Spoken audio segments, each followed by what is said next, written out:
And we are live. Hello, everyone in chat. And we're just going to have a few minutes just to sort out audio and stuff. Hopefully you can hear us okay. If there's any problems with audio levels and stuff, let us know. And we'll start the show in a second. But yeah, how are you guys? Good. Let's hope everybody. Oh, you mean us or the chat? I don't know. I know, that's the thing. I know, this is a nightmare. We're not used to doing let this us know in the chat, because Gary spent ages fine-tuning this audio. I might be a bit too loud, or Rog may be too loud. Fine. Yeah. Audio's fine. Excellent. Good.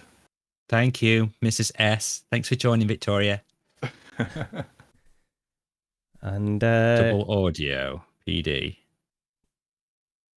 But good. No, it's good. So it's just PD then. Just PD. Oh, we had two windows open. Yeah, well, that will that helps. Okay, right. Oh man. Well, I can get the show document. Good to go, Rog. No pressure. Yeah. Okay. Oh yeah, show document. Where is that? Wait a minute. The joys of being live. Yeah, absolutely. Oh, I've got it. Yeah. Okay. Ready when you are. Okay, so we'll go from the top and do this as we normally do. Okie. But it normally takes about 6 times to do it right. It normally does to get one take on this version.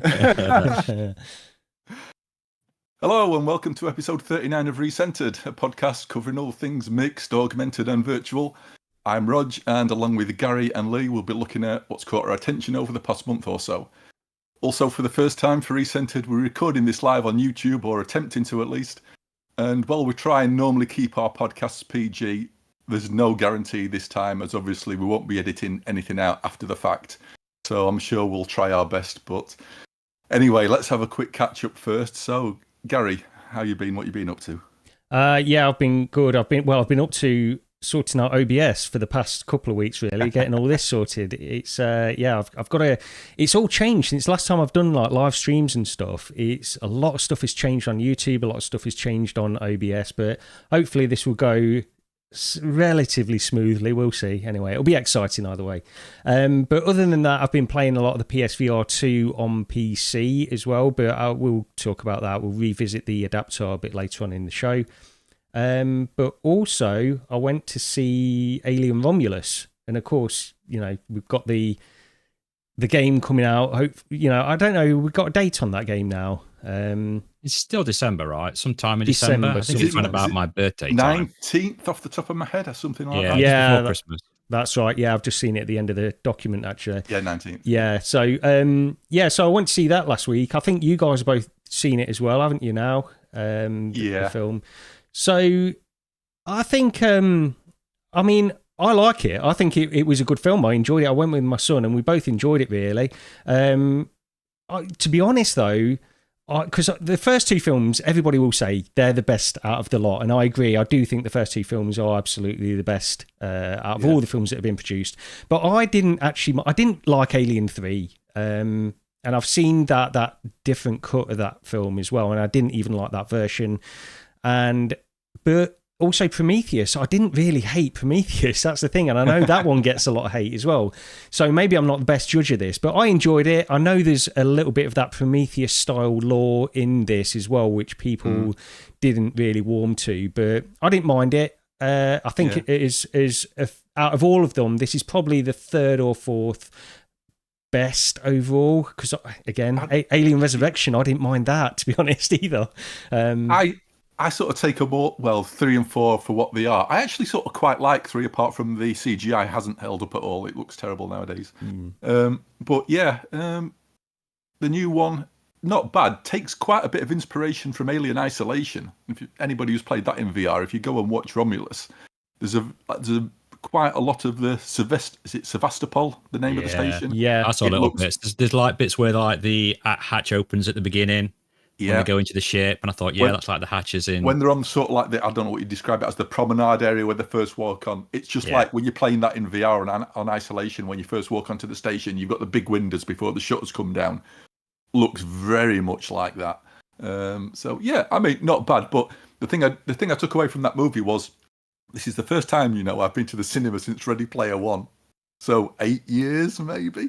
Oh really? Bloody hell. Yeah, that's a long time. Yeah. Other people, yeah. But the thing I took away was the black levels in cinemas are dire. Oh my God! And this is like, maybe it's OLED snobbery coming across now, but my immediate thought was actually, what using a VR cinema in Quest is probably quite an accurate representation of what a normal cinema looks like for the grey levels. It's just bad. It was like watching it on a Quest 2. Except the screen wasn't as big in real life as it is virtually. Yeah. It's it wasn't great. Yeah. No, but I enjoyed it too. I thought it started off well. The story and premise is pretty good. I do like the cinematography of it. Like you say, it's very much got the alien theme of the music from Aliens and Alien. Yeah. It's not doing the story was good. That's the thing. It's not doing. I don't think it's doing anything radically different, or it's playing it safe. Same old, isn't it? Yeah. Same but as it was good. It incorporated parts from like different Alien films in it, and you can always see little bits and bobs from various films what they did. Yeah. We've been told not to spoil it, so we won't talk about anything what actually happened. No, we won't get into trailer. That. That's but it. It's worth watching. There's some nice, maybe a few too many callbacks and references to the early ones. I think they went a little bit overboard there, maybe. But it's decent. If you like the first two films, this one's okay. Especially if you like Alien Isolation. It's I'd go and give it a watch. I'd say it's better than. I preferred it to like Prometheus and Covenant. Well, yeah, I'll say that. I wasn't a fan of Covenant, I will say, but Prometheus I thought was... I enjoyed it, and part of that, really, is I knew nothing about it. In fact, I can't even remember if I knew it was an Alien film when I went to see it. Wow. I know. Hang on a minute. Yeah. that will make a difference. So I thought I was quite enjoying it, and then I thought, because I can't remember exactly. I'm pretty sure I knew maybe it was vaguely related to Alien or something like that, but I didn't know it was gonna go that far. But I think it was a good film. But yeah, I've just got to say, Spry Guy in chat's just said I haven't been to the cinema since Star Wars Episode 3. It must have put him off that much. Wow. Yeah. Oh well, never mind. Well, the price is what my local Odeon is. I'm surprised anybody goes, but I'm not going to go into that. No, we had a discussion on Discord last night about the prices of food and drink, so we won't get into that here because it's old men talking. and we are a VR podcast. So exactly. Get onto some VR stuff. Like the film chat, everybody. This is the new film podcast that we're putting out monthly now. Yeah. So apart from that, I did quickly go into V69, just getting back to the VR side of this, and this has seamless multitasking on the V69 version on the Quest 3 now. So I went in, and this is not a great video. I sort of captured this a bit off the cuff, and I wasn't really planning on it, but I was in No Man's Sky, and I thought I'm going to give this a try. So I put on one of Lee's videos, Subside video, and I was watching that while I was playing a bit of No Man's Sky. But this is it's a good update. I like this because it's so easy to do. And I used this back in the day, I don't know, there was a program on Steam called OVR Drop, which I used a lot to bring in like YouTube and stuff when I was playing Elite. And it was great. But it was a bit of a hassle. And this is so easy to do, to get this multitasking. So you can have a window playing while you're playing another game on PC or standalone, whatever you want to do. But it works really, really well. And there's not a lot more to say other than it's just a really convenient replacement for what I used to do with OVR Drop, really. So if you've got V69 and you've got this experimental feature, then give it a try. For games like that pool game, Miracle Pool and stuff, you could have a YouTube window playing in the background while you're playing a bit of pool and stuff. So it's got a lot of applications like that. I wouldn't usually use it in No Man's Sky, but it's it works well. I know you've got V69, Rog. You didn't seem to have this part of the update though, did you? Is that? Well, this is what sort of confused me with everything. Are you supposed to be able to do this on Quest native titles? That was my. I believe so. Yeah. Because this is just virtual desktop. So it's just That was my understanding. I cannot get it to work. It'll just stay there. The interface will open up. Everything else will pause in the background, and then I have to close the interface to go back. I did try it on PC actually via virtual desktop, and that does work for me. Yeah. Right, okay. So that's fine. Okay. Right, maybe I need to... I think I've only tried it on PC titles through virtual desktop, but it shouldn't be any different because it's just running through the native virtual desktop app on the Quest 3 shouldn't be any different as far as I would think. But yeah, maybe I need to try that as well then. The only other thing with V69, and you've mentioned this a couple of times, Roger, as well, is it's that dynamic. What is it? The like the contrast, dynamic contrast, or something like that. That's the lighting. Yeah, it's part of the update. So in order to give like a closer approximation of like a more of an OLED type experience, so in dark scenes it will lower things down, and in bright scenes it will brighten. They're doing that at the cinema. Yeah. But yeah, so I still haven't got that part in any of the experimental features. So yeah, I don't know when that's coming. That's a good observation, though. Is it? I don't know how you pronounce your username there. Is it GidPP? Of course, say Gid. We play games to distract ourselves, but now we can distract ourselves from our games. I know. It's sort of it's a bit of a weird thing. It's certain games though. It's good for certain types of games. Yeah. I did also wonder where that extra view came from on my video, so that clears that one up, Gary. So thanks for that. There we go. But yeah, that's pretty much it from me anyway. Yeah. Okay. Lee, so mini golf karma came your way, I believe. Yeah, so I've definitely learned in life not to rip Rog when he has his one off game ever, as it will come back to bite me in the ass. Well, basically ever since, because I've been awful in Walkabout mini golf since. I think we played like Labyrinth, was it? And it was late at night. Oh man, it was terrible. Like the third hole, I think Rog was like 7 shots over or something like that. So I might have been 6 over on the second hole. Yeah. By the third hole, it was. Oh. It was something crazily funny, so obviously I took a screenshot of it, and then I think the next time we played, what did you get, Rog? -21. Yeah, and I got on the Egyptian level. One of the courses on the Egyptian level, yeah. So and we was hitting all in ones for fun. He was hitting them off back of walls, all sorts of things. How many holes in ones did you get on that? It's only 2 or 3. It's just the rest of the course was. I never went above a 3 on anything. No, that was it. Yeah. Imagine Gary. Yeah. Never hitting above a 3. Yeah. Right. I usually take 3 before I even get anywhere near the hole. He was having a good day, wasn't he? That's a bit. Yeah, so there was that. And like I say, me and Gary went down to London, which we'll speak about soon, that we weren't allowed to talk about, but everybody else seemed to post it on Twitter, so, but they never said anything about that. And yeah, hospital trips, the usual joy in life. And yeah, that's about it. And I did play a game we'll talk about later that I think a few people in Discord have picked it up on my recommendation. So I'm hoping that you're enjoying it and I won't get too much hate when I speak about it later. But yeah, that's about it. Okay, as for me, I did actually have a play about using VR to try and actually do something sort of, productivity-wise. I had a virtual desktop open with 3 screens. I think I had DaVinci on one. I had Blender on another. Although I think I did have TV streaming on the third screen. I purposely went in to expressly see if I could use VR as like an editing environment. And I thought I'm going to have 2 hours, and then I'll see what I think afterwards. And yeah, it works. But would I do it if I'm normally messing around with Blender or DaVinci or whatever? No.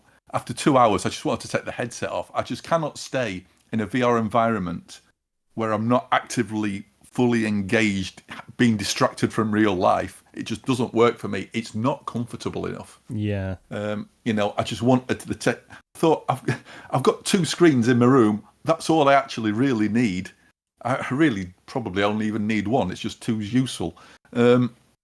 And yeah, I thought, why am I doing this with a headset on when I really don't need to?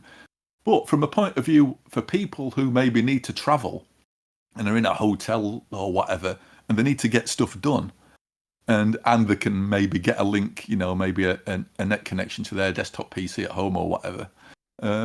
Yeah, I mean, it works. It's decent. It's just we need lighter headsets for that sort of thing. And it's the same reason I don't really use it for like cinema watching or anything like that. I like the idea. I just don't like the lack of comfort it brings. Yeah. Not that it's like I always say, it's not uncomfortable. It's just not comfortable either. It's things need to get better, definitely for me there. Yeah, I agree. Yeah. And the other thing, which I've put on here rather than talk about it when we talk about games, because this is something I only had a bit of a brief mess around with, is VTOL, which is a bit of an old game. But a mate of mine a few weeks back now was thinking of picking it up, and he did, and so he dragged me into that one Saturday morning, and I don't know, I just didn't think I'd have fun with it. I just didn't want to learn the mechanics of flying this thing, because I'd always heard it was you have to do everything, turn the engines on, do this, do that, sort your flaps out, and it sounded maybe not, I don't know, massively as full on simulator sorry guys, sorry. No, carry on. Victoria, if you're still listening, don't say a word. Okay, carry on. Oh dear. I've trained of thought. My attention. Speaking about sorting your flaps out, carry on. No. There we go. Lee. What's Alan Partridge doing on that plane, by the way? This is the funny thing. At one point, he looked up at him and mate go, you've got this like cool wolf's head on the tail plane of your plane. And I went, huh? And I realised it's just this random Steam avatar I've got on, it's my Steam avatar. And obviously his is Alan Partridge. Right. And what it does is it takes your Steam avatar and whacks it on your plane. Wow. So yeah, but yeah, we had a good couple of hours just flying around, not really knowing what we were doing very much. It had the weirdest sensation. Is this PCVR, Rog? It is, yeah. Graphically... I may have heard of it, yeah. Yeah, it's been out for ages. I've had it in my library for like a couple of years at the very least, and I've never played it before. I mean, it is sort of a bit of a low poly type thing, and it uses virtual joysticks as well, which I am not really a fan of. But this works. It actually works. The graphics, low poly, but it's decent and it runs really well as well. So it's got that going for it. But it gave me you can see on the video where it flies past the bridge, I had this really strange sensation of playing FA-18 Interceptor on the Amiga. Oh yeah. It looks like that. It just felt like a modern version of that, and yeah, I had a good time with it. It's if you've never tried it, go and pick it up. Yeah, I think you can have I don't know how many people. Is it 8 or 16 or something? You can set up a private lobby, and I think it's got co-op missions, or you can fly around and try and shoot each other. But the ammo is really limited. I think it's like realistic on the ammo. You don't get much at all. So, but yeah, good fun. It's I was pleasantly surprised. So I will be going back into that. Yeah, I played this at some point, but I don't own it. I didn't know if there was a demo or something. Maybe I don't know how. Sometimes you have like free weekends on and stuff, don't they? Might have been that for free. Yeah, I don't know, but it was ages ago when I played it, because it does. It's quite highly rated anyway, isn't it? A lot of people like it. Yeah, and it has got like an entire section of like flight tutorials to go through, to get you used to it. So it's worth having a look at. It pleasantly surprised me. But anyway, let's move on to what we've actually been playing or doing. And I guess, well, first up, you two took a jolly old jaunt off down to London. Yeah, we did. You go ahead, Lee. You begin on this one. That's me pointing to the second train, which is going from Nottingham to London. I think Gary eventually joined me. You can see him on the video. He's really happy to be videoed. And we went down to Pico headquarters, which is actually in TikTok, right? Is it TikTok headquarters where Pico? Yeah, I think it is. Yeah, it is. It's got that big TikTok sign when you first go in. Yeah, when you first walk in. I think that gave it away. And we spent a few hours down there trying out the new headset. Lots of other VR content creators, some press, quite a few people there. And yeah, it was a good day out. It's definitely a good day out when you come from where me and Gary travelled from. And we did have to leave a little bit early to catch trains back and stuff, but I'll let Gary talk about the headset first, and then I'll give my 2 pence after, because I think we've got maybe similar views about it. I think so, yeah. There was like a presentation. It went on for about an hour, did it? The presentation in the end? Yeah. And so they went through, they had about 3 or 4 different speakers, and by the end, to be honest, you're getting to the point where you think, please let this presentation end, because they're going over the same points again. But it started off and they went through the specs, so that sort of stuff was quite interesting. But yeah, this is slightly older news now, so everybody's probably aware of the fact that this is the Pico 4 Ultra headset, which is like a mixed reality. It's the upgrade over the Pico 4 and closer to the Quest 3 than the original Pico 4 was, and it's going to be £529. but it comes with larger storage and larger RAM than is on the Quest 3. It's also got this interesting thing. So they also announced these leg trackers in conjunction with this headset. So if you're into like full body tracking, VR chat and stuff, then these leg trackers are £79 for the pair. And if you pre-order the Pico 4 Ultra, then you also get them included as well as a few games, I think. But we didn't really try the leg trackers or anything like that. I will say that for people that are into VR chat, I think these are going to be a great device, to be honest, because they're not expensive. You get them free with a pre-order of the headset anyway. And they're also introducing these weird little games as well, it seems like, where they've made a few games that take advantage of the leg trackers. Although, actually, you can use them in Blade and Sorcery as well, I noticed. So you can, kick enemies and stuff like that. And then they've got this one called Footpool, where you're on a pool table and you can play pool like that. That's the one. Sorry, Gary, that's the one I tried to play, but there was a youth playing it, and he must have been playing it for about 40 minutes. But he was kicking the hell out of the hoardings. Can you remember seeing him? I mean, they just keep pulling him back to the centre. I didn't know. I wasn't there. I didn't see that. It's got like platforms round it, so you can keep in that area. But it was kicking it to bits, so that amused me and that made me laugh. Yeah, but the leg trackers were the kind of most impressive thing for me. But yeah, sorry, carry on. No, I think you're right. Actually, I think the leg trackers were interesting. I think thing is, I'm not.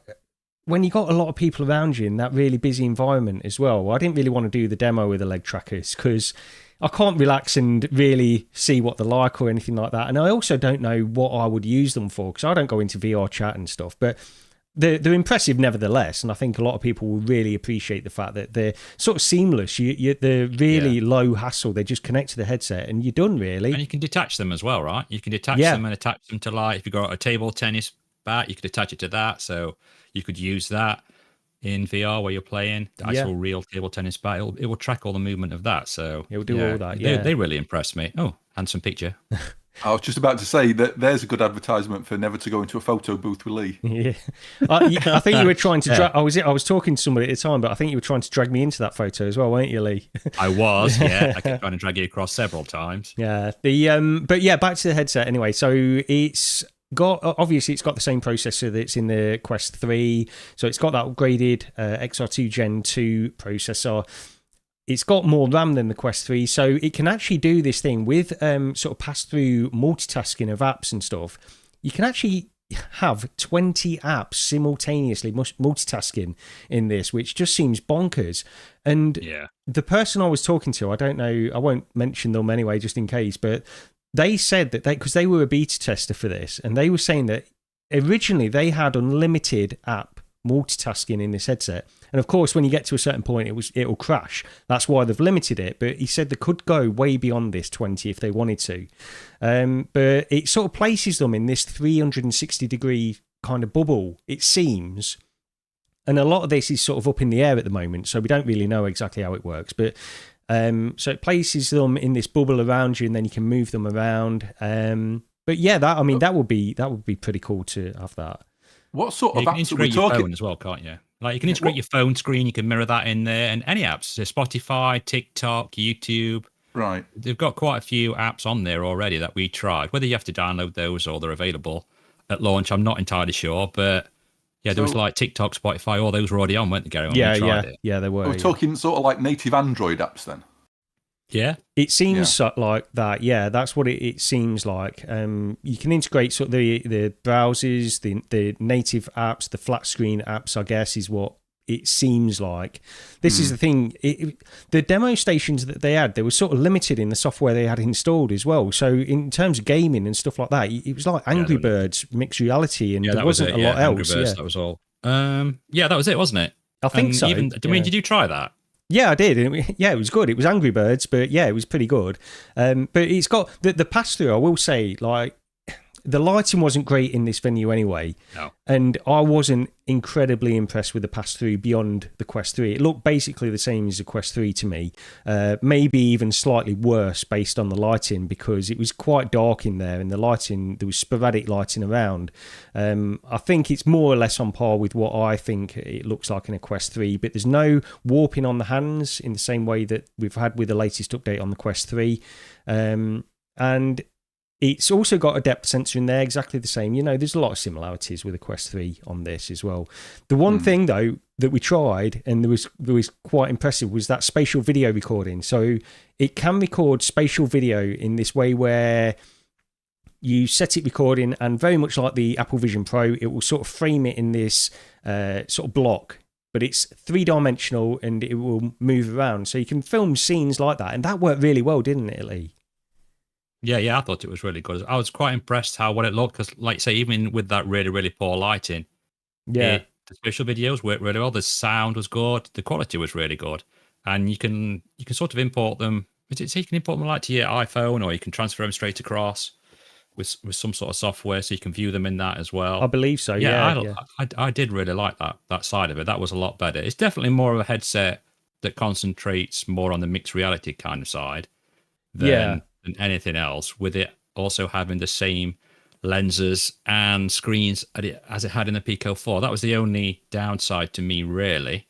I would have liked to seen a bit more of a bump with those. I mean, they do alter the default render resolution, don't they, up to 1920 by 1920. But then again, we couldn't try any games, so we couldn't really see any advantage of that. And then there's also that we use Quest Games Optimizer, so we always ramp that up way beyond what the default is anyway. Well, this is the thing. So the default render resolution in standard Pico 4 is 1504 by 1504, I think it is.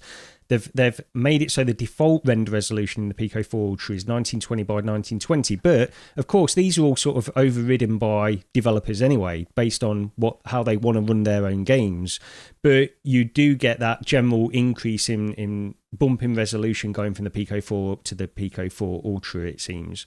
So they're doing that. It was weird because the person I was talking to somebody there, and they said that when they were talking about this increase in default render resolution, they're showing a picture of Red Matter 2. And you think, well, they're not rendering it 1920 by 1920 per eye in this headset anyway. They're rendering way above that because it's their decision to do it. But it's another nice little feature, I suppose. It's to be expected with a more powerful chip, I suppose. Yeah. But it's also got.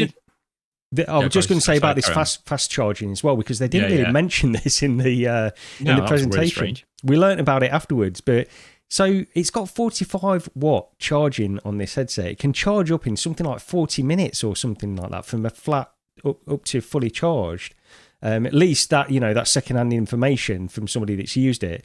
So yeah, I mean that's quite handy to have as well. 45-watt charging, and also I suppose that benefits if you get it's obviously you can't change the head strap in this in the same way you can with a Quest 3. So, but that was a nice little feature as well.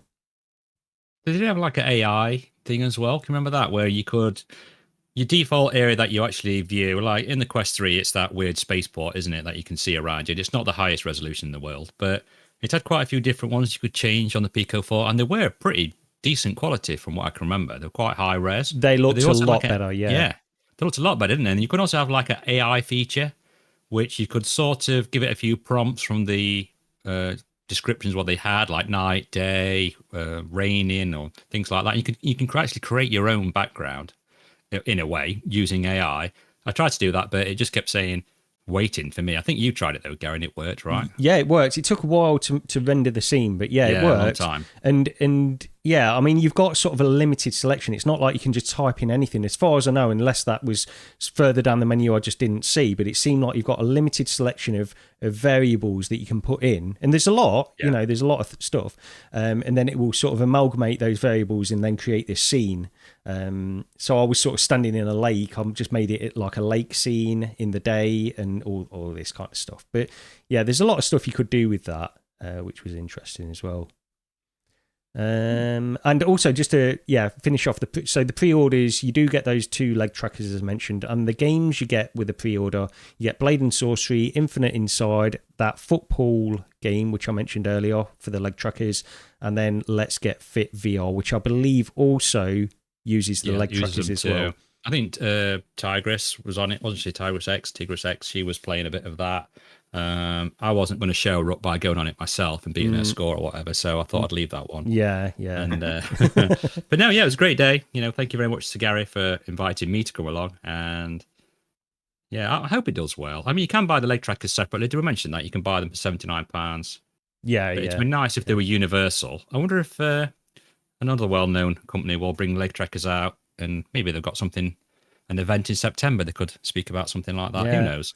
I wonder though with Meta if they're doing leg trackers or if they're just trying to use the cameras to actually, you know how they do hand tracking. Like if they're trying to do something. Cameras. Yeah. They will not go for external trackers. No. They'll want it all on the headset. With the headset just doing absolutely everything. Yeah, I think so. Obviously, it just won't be as accurate as this, but I didn't try them anyway. I mean, everybody seemed pretty impressed with them. But, there was a lot of tech in the trackers. Yeah, there was definitely a lot of tech with all the cameras and the settings and the gyros and the latency. They were compensated for latency and things. Very impressed with them. Yeah, I just didn't get to try them, unfortunately. No, I mean, yeah, we'll see how this does. I think it's a good headset based on what we tried in that limited amount of time, and it's just difficult to justify it if you've got a Quest 3 and, you know, the library that's available to you. I don't know if it's offering that much more over Quest 3 or anything like that. It seems very similar in a lot of ways. There's some stuff that it's doing, and I think if you're into VR chat, then this might be the headset of choice, I suppose. Yeah, quite probably. At least for an affordable way. Of getting more than basic hand tracking anyway for a lot of people, I think. Oh, that's another, very quickly, I'll just mention the hand. When I did put hand tracking on, it put some weird like set of hands ghosting, like in blue above my hands, and they were slightly out of sync with my real hands. And I said to Gary, why do I need to see these virtual hands? I can see my real hands. I don't need like an overlay across the top of them. Yeah. That was really strange. Yeah. But that put me off a little bit. I was like, get rid of that. They don't need that. Yeah, it's still not got the occlusion of the hands on the menus as well. That's the other thing which I noticed, which hopefully these headsets do eventually get that. Because that when I tried the Apple Vision Pro, that's one of the things that really sticks out to you when you've got that occlusion on the hands in front of the menus. It's great, but yeah, these can't do it. It doesn't seem. Yeah. Well, anyway, get on to what we've been playing and what else we've been doing.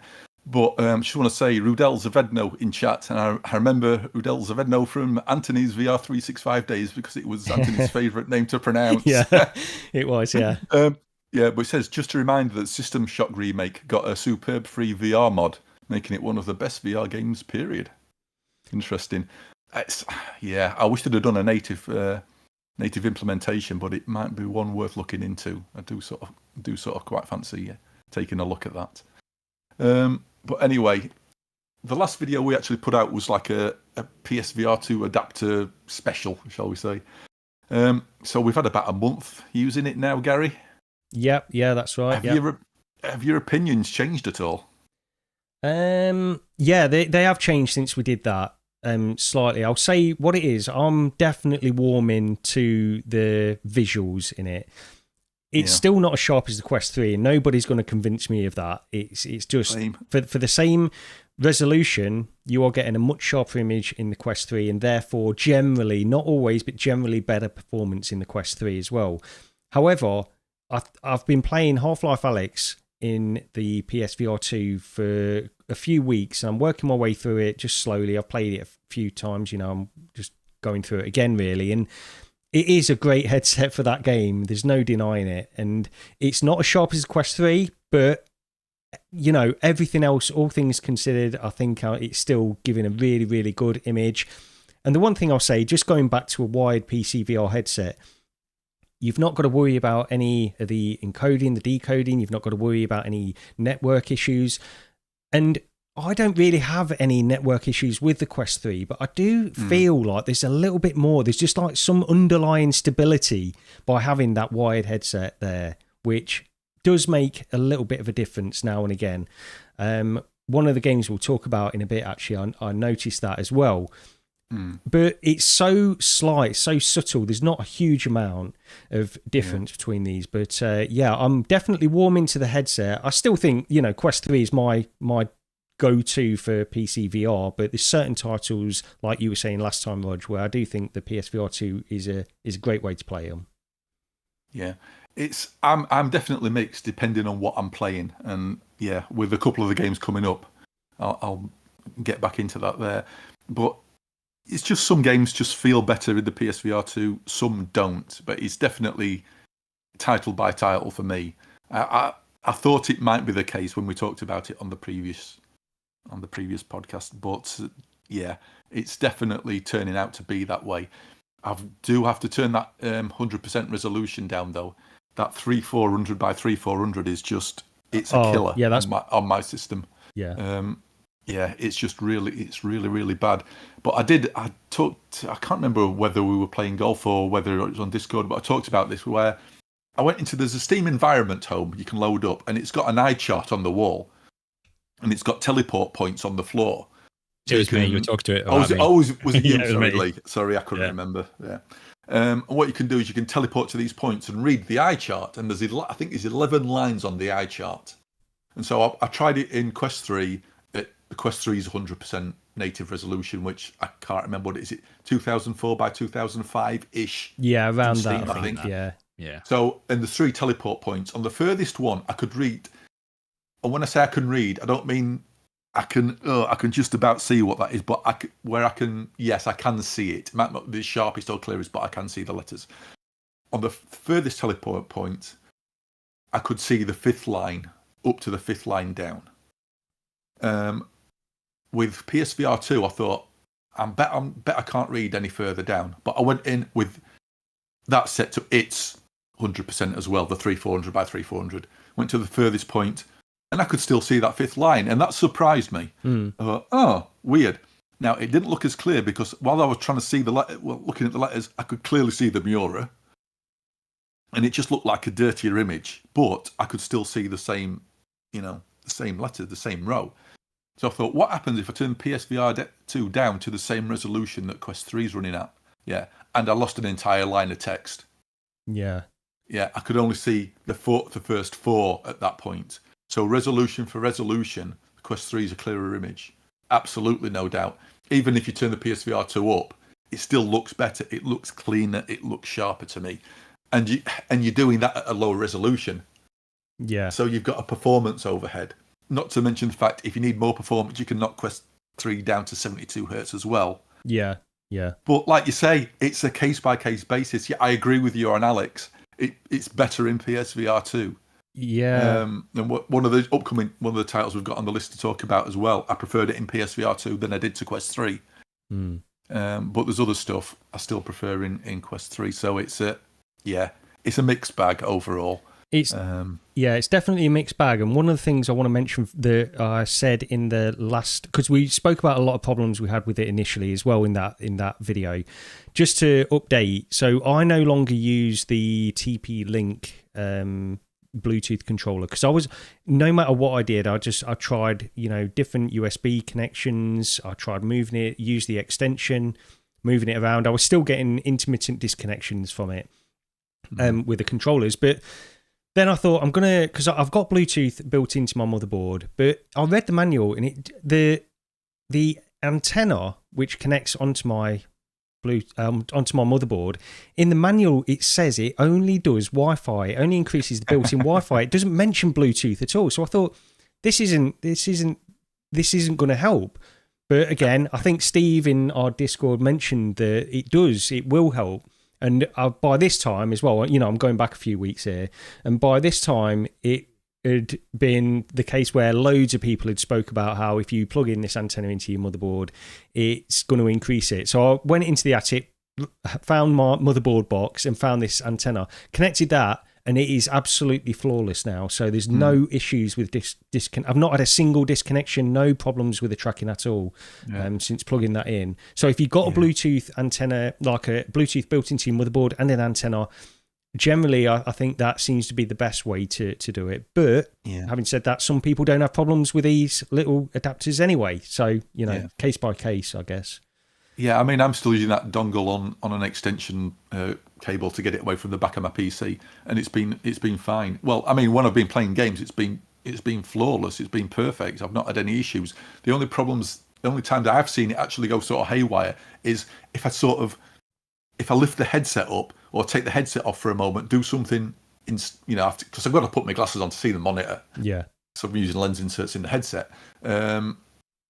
And putting the headset on and off a few times, I think caused, I don't know if it was Steam VR or whatever, the drivers to go a bit wonky, and it got confused, and the tracking for the controllers went absolutely haywire for about 10 seconds, and then kicked back in. But that's the only time I've had an issue, and that's with taking the headset on and off repeatedly. I don't think it knew whether VR was active or not, and it just got confused. But aside from that, it's been fine. When I finally do upgrade, I'll definitely get a motherboard with built-in Wi-Fi and an antenna on the back. Yeah. No. Yeah. Oh, talking about lens inserts, that was a funny moment. I didn't know what the hell was going off. I picked my PSVR2 up at one point, put it on my head. The display came on, and I had a clear image in one eye and a total blurry image in the other. And it was like a moment of panic of what the hell is going off? Yeah. One of the lenses had fallen off. Oh dear. So, but yeah, for just that, that 5 or 10 seconds, it was like, oh no, what's gone wrong? Because something's drastically not right. Yeah. But the only other thing I'm thinking with the PSVR2 now is because you've got that globular cluster, and if I do use this for certain PC VR titles, then the comfort in this headset does get to you after a while. I'm okay up to like an hour and a half, something like that, but then it starts to hit me. You need that CMP2 mod. It's a no-brainer. Yeah, absolute no-brainer. Did we mention the adaptive triggers there? I did put it on the list. Yeah, well, no, we didn't. No. Okay, so yeah, Cactus Studios, who do like Cactus Cowboy, have got the adaptive triggers working on PC for PSVR2. So that's brilliant. So hopefully they'll put out. I don't know if they have released how they've done it or not. But yeah, that's good news. Anyway, it's not like a universal thing. You do have to implement. I think it has natively implemented it. I think in Unity maybe. But yeah, that can be done. So yeah, come on, that's sorted. So let's just get eye tracking working next, please. Yeah. It's just the PlayStation can't be bothered to. Yeah, but it's just. Why? It's whether, because obviously if he's doing it that way, it has to be done like on a developer basis because they're not supporting it at that driver level. And you just think, I mean, how many people are really going to take advantage of any of this stuff that people implement? Because I don't know how many people are using it for PC VR, but it's not going to be loads, I wouldn't think. True. It depends how difficult it is or how easy it is, Yeah. It's like you can say, well, how many people are going to use it? But plenty of developers put haptic support in there. Yeah, that's true. How many people have a haptics vest compared to the amount of people who actually own a VR headset? Yeah. Whereas if you've got a PSVR 2, then you've got adaptive triggers. Mm-hmm. So, Also, I know Dr. Greg said he's using this as his default PC VR headset now. Yeah. He's had it sat on the shelf because he never plays, PS5 with it, and since getting the adapter, he says it's brilliant, and he's just using that, and he has got a big screen as well, and like a Rift S and Quest and things like that. So if he's using that as his default, then it's great if you for a seated experience, and it's nice not having to make sure the headset's charged, and even though you've got to charge the controllers last longer than a Quest 3 battery. So you're getting a longer runtime out of it anyway. And they also charge faster than the Quest 3, in my experience. So, it's less hassle in that regard. The one thing I did find out recording video recently was I was trying to free turn, so I didn't have to, to get the nicest sort of looking video I possibly could while I was recording a game. And the amount of times I trod on that cable, oh man. Yeah. There's no way I could use this free turning. I don't a lot anyway. I've gone over this in the past. There's no way I could free turn in a cabled headset. It's just awful. No, well, that's the thing. Because I do free turn, and that's why I use the Quest 3 a lot on PC VR as well, because I like doing that. But one of the things I was playing earlier this week is where I was trying to free turn, but I found myself doing what you said you do, Vod, where it was like a hybrid type of thing, where I'll turn slightly and then use the thumbsticks. As well, which was working okay for me, but I think I do really like free turning in a lot of games, really, and it's not everything, but there's games that really require that for me, in my opinion. But El Diego in chat mentioned that Luke Ross has got a mod out for Star Wars Outlaws. I've not played Outlaws. I'll pick it up when it's dirt cheap. Oh, I will, I'm not a fan of the Luke Ross mods anyway, the way it works. And when they fix some of the bugs that I've seen knocking about on TikTok, and which maybe about 2 or 3 years. So hopefully. Yeah, I know Tim's been playing it, and he's not been happy with some of the bugs. The stock drop. Ubisoft stock dropped, didn't it? Like 30-something% or something like that after releasing the game. Well, the price on some sites dropped 40%.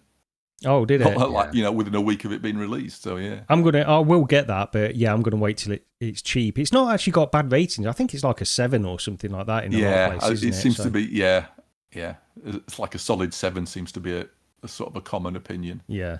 But yeah, there's a mod out as well, isn't there, for is it Black Myth Wukong? That's another one I've not tried. I mean, it looks stunning. The game does, from what I've seen, but I don't think it'll run like that on my PC. No, it's another one. I'll pick it up when it's on sale. Yeah. But games we've been playing, Lee, you picked up this one's a couple of years old, isn't it? Titan Station VR. Yeah, it's a couple of years old, and then the developer actually released a VR mod that you can download as DLC and install that, and for free. Yes, for free. Also, DLC. Yeah, the DLC is free, and you can run that. And I decided, I think I picked it up. I can't remember if it was VR Realm or I saw VR Realm. Was it VR Realm that posted something on their Twitter saying they've been playing it, and need to pick this game up because it's not really expensive anyway. It's like £8.50.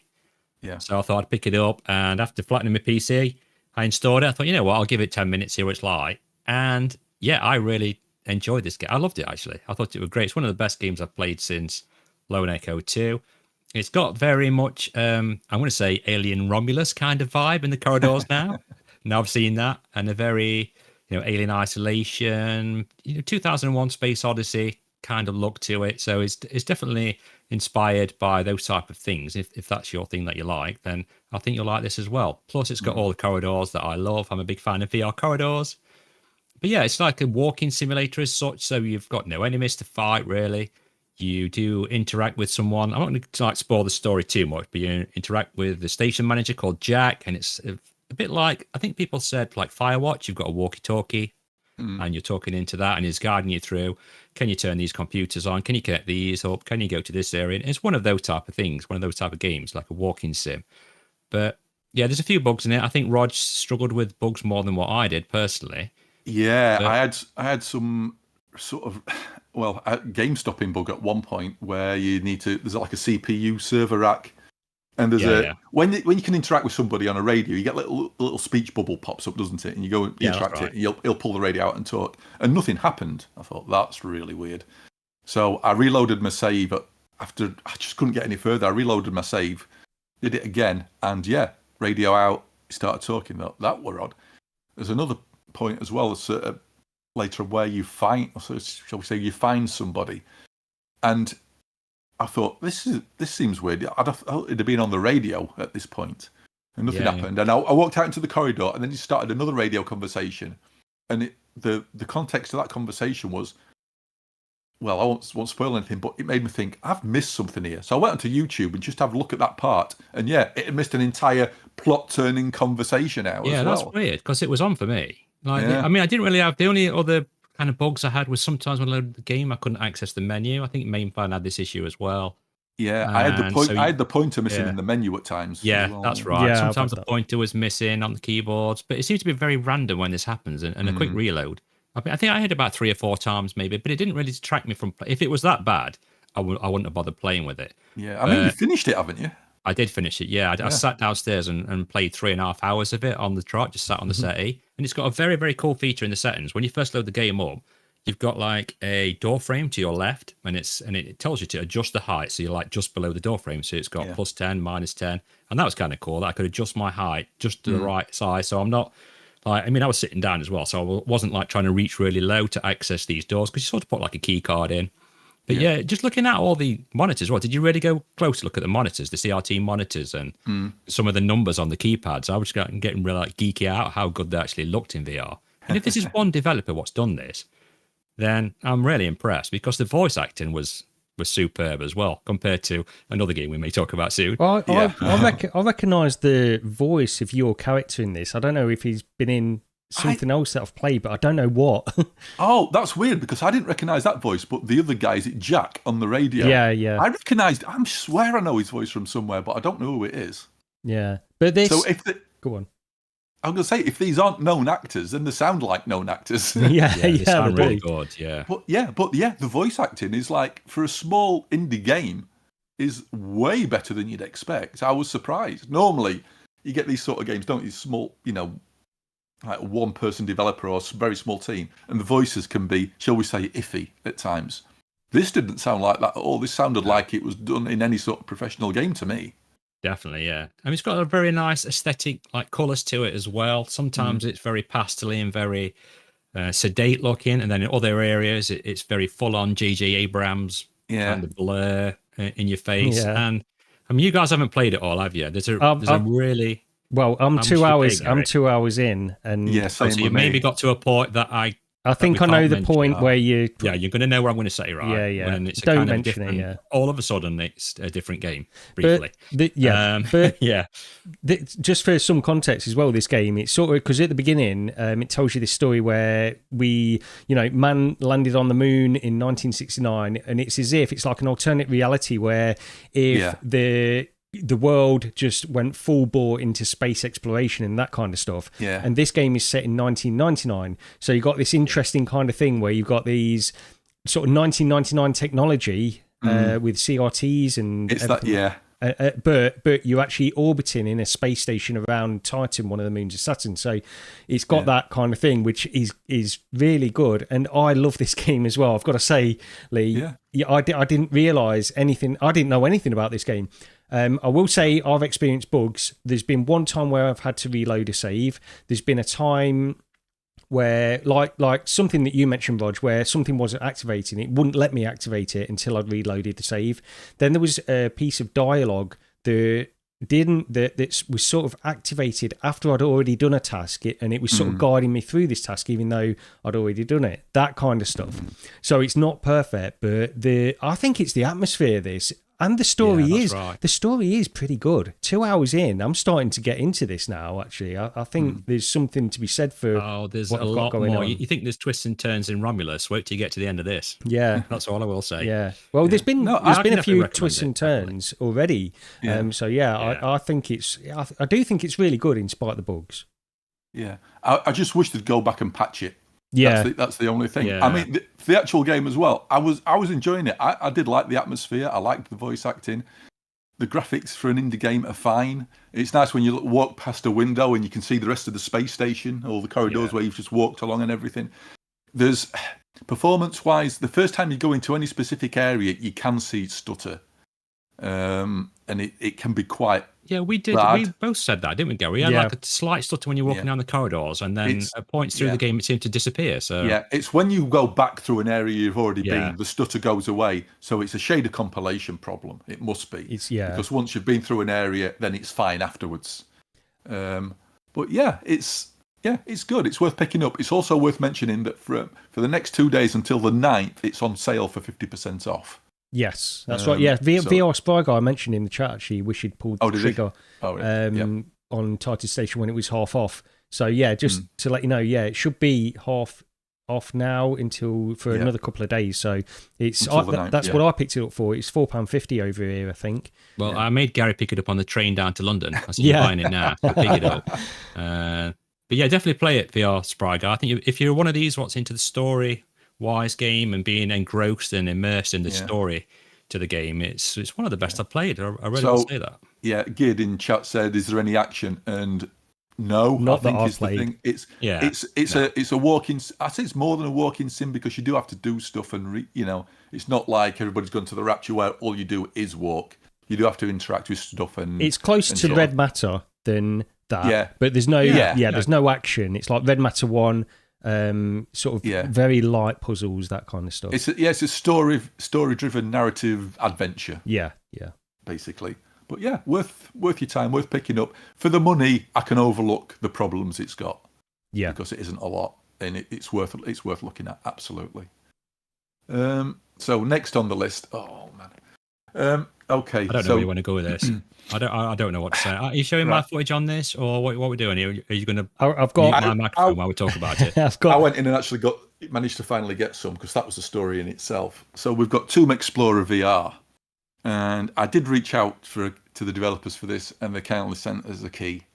I'll start off by saying this probably will be more of a criticism of what needs to be done than the actual game, because I like the concept. I genuinely do. Because who doesn't want to be Nathan Drake and Lara Croft? All that sort of stuff in VR. So basically, you're going and collecting treasures from like ancient tombs or locations, temples, whatever. This is in early access at the moment, and unfortunately, it shows a lot. There's I don't know where to start. I did put some notes down, and I'll see if I can. I can reel 20 minutes off if you want me to. Oh, man, I don't really want to. I don't want to upset the dev in that because it that's needs not what I want to do.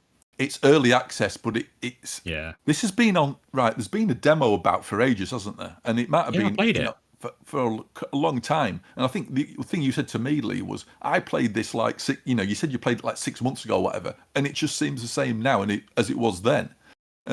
Even though it's in active development, it keeps seeing patch notes. I went into it the other day again because there'd been a new patch. And one of the issues I did have a problem with, either I was just doing it differently or it had been resolved somewhat, was sliding down the ropes. You got like this like climbing pickaxe thing, and you don't actually use that to climb. You use it to hook over a ropes and slide down them. And the first time I tried this, it was bouncing all over the place. The physics were going haywire, and I just couldn't do it.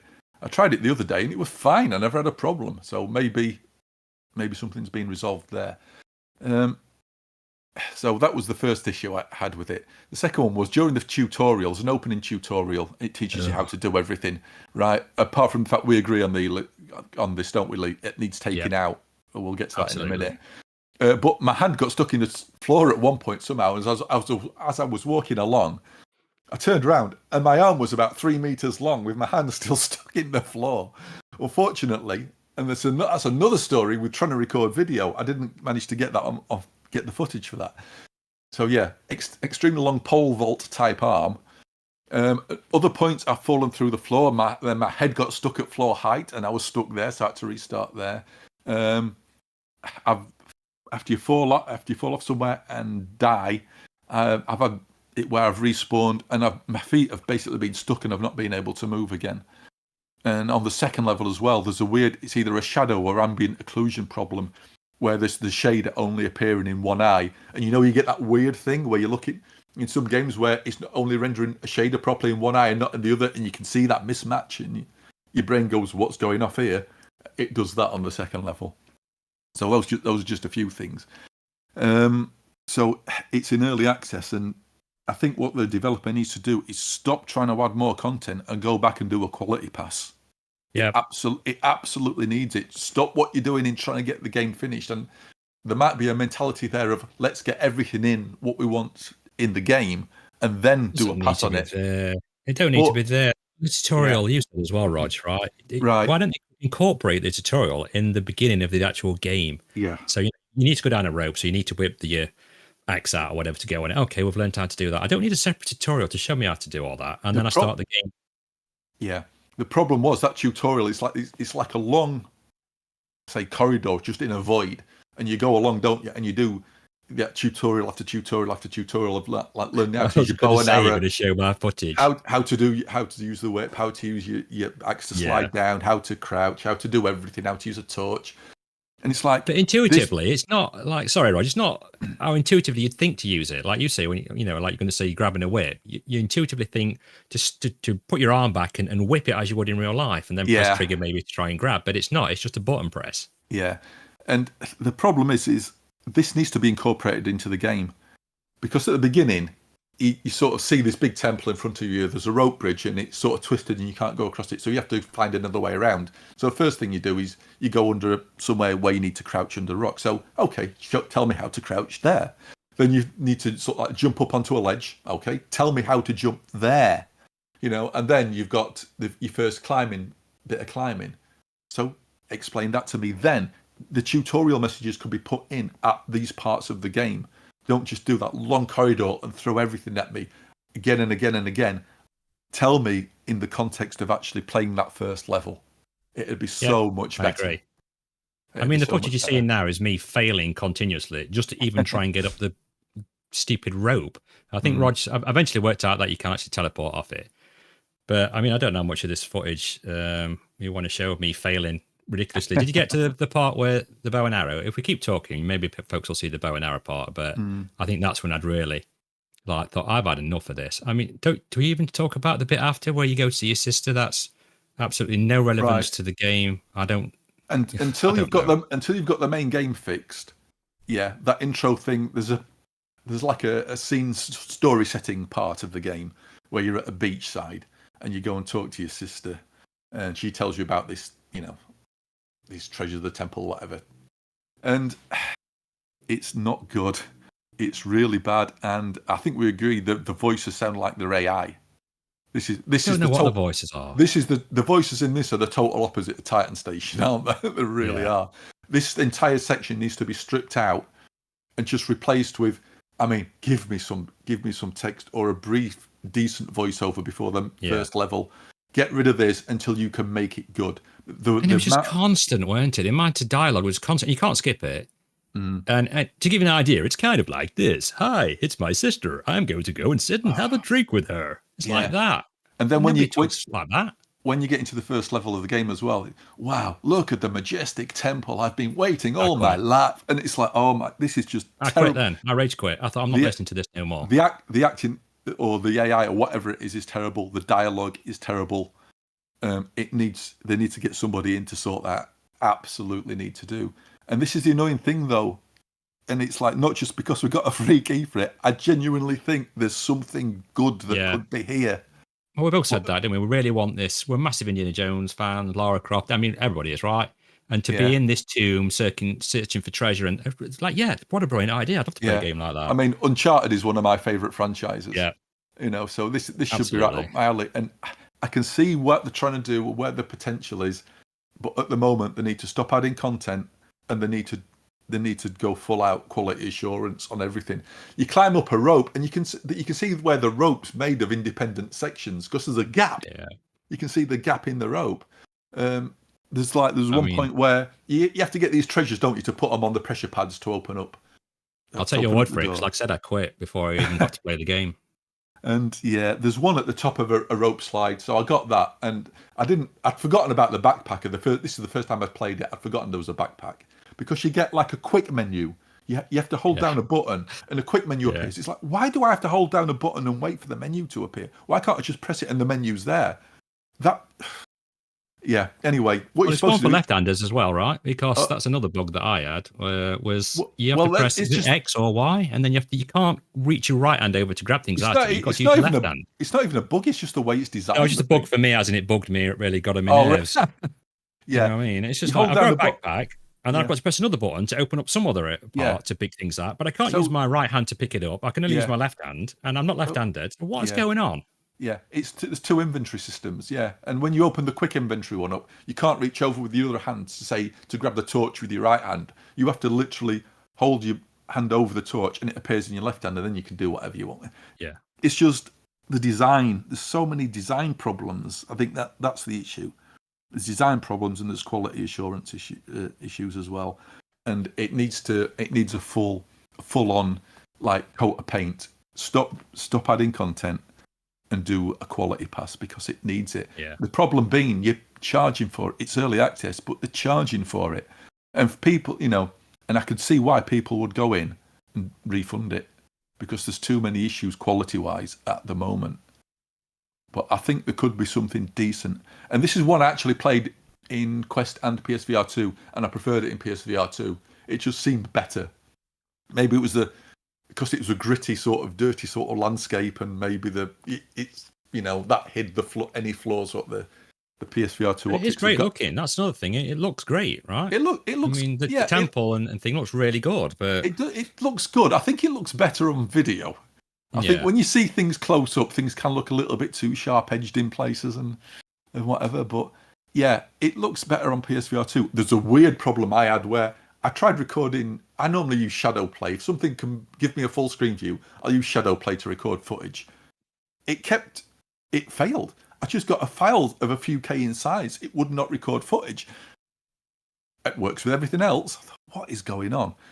So this is absolutely bizarre. So I thought, maybe it's a virtual desktop thing. So I switched over to, I thought, I'll try it with PSVR2. I'll try it, we open VR in Steam, see what happens there. And I sent you that screenshot, didn't I, on Discord. It instantly crashed Unreal with a massive Unreal Engine error message on my desktop. It's like, what the hell is going off here? So even, my screen recording didn't want to capture any footage, so that's not good. But yes, I had to use OBS in the end, and that worked fine. But yeah, it's got a lot of problems that need sorting out. I think there is something good here at the moment. I can't recommend it. I'd go back in it. I'd definitely go back in and have a go at the proper game once some of these things are sorted out. If they are going to get sorted out, then I would definitely go back in. Yeah. Oh, Main Fan said, did you guys talk about the bugs? That was the part of in the game. Oh, the insects. They said insects, I mean. Yeah, those, okay, so again, it's something else what needs a quality pass. You'll get like these flying bugs, insect type beetles, whatever they are. And you have to get your torch out. Again, you have to hold your button down for a few seconds to be able to get the torch and that takes time. And then you wave your torch about and then the insects disappear. The first time they came across these was in like a dark area. I didn't have the torch out, and all of a sudden I'm taking damage and I didn't know why. I took my torch out and I didn't know why, and then I spotted the bugs, and you wave it at them and you kill them. And it's same with sort of like the you can shoot the spiders on the other level with a bow and arrow. Did you manage to use the bow and arrow? Because I had a total. I don't think that video's on here. It's not good. No. You've not got full control with your left hand. Have you got rotational control? But you can't. I can't remember. There was something that didn't feel right. I couldn't find where to put the arrow to shoot. You know, like I'll say Dungeons of Eternity. You pull the arrow out of the back, don't you? You pull straight to your bow, boom, off you go. It's so easy to do and feels natural. I was trying to do that kind of thing with the arrows, put it to the bow like you would normally, pull it back, and just by some fluke I managed to do it once. But I was on that 10 minutes, and I thought, if I've got enemies coming towards me, I've got no chance. Yeah, by the time I'd got to level 2, I'd forgotten out what the tutorial had taught me. So I managed to get a couple of arrows out, and I did get a couple of kills with the bow and arrow. But I was struggling to actually try and get an arrow to... It just didn't feel natural. It needs... Yeah. It's... I don't know. The devs should be making a game where you have to kill bugs, when in fact that's what they should be doing. Yeah, they should be killing the bugs in the game. As in sorting it out. It does seem to be, I mean, like I said, I'm not knocking the dev or anything, but it just seems to be the same amount of bugs that when I played it ages ago. It's still exactly the same. I mean, there's lots of sort of like, there's been patches and everything with lots of notes about what's being fixed, but there's still so much to do. I know Mainfam had an issue where like when it tells you to do something in a tutorial, it's like it brings up like a menu screen in front of you, and no matter where you look, it's centralized, so you can't get rid of it. But it does.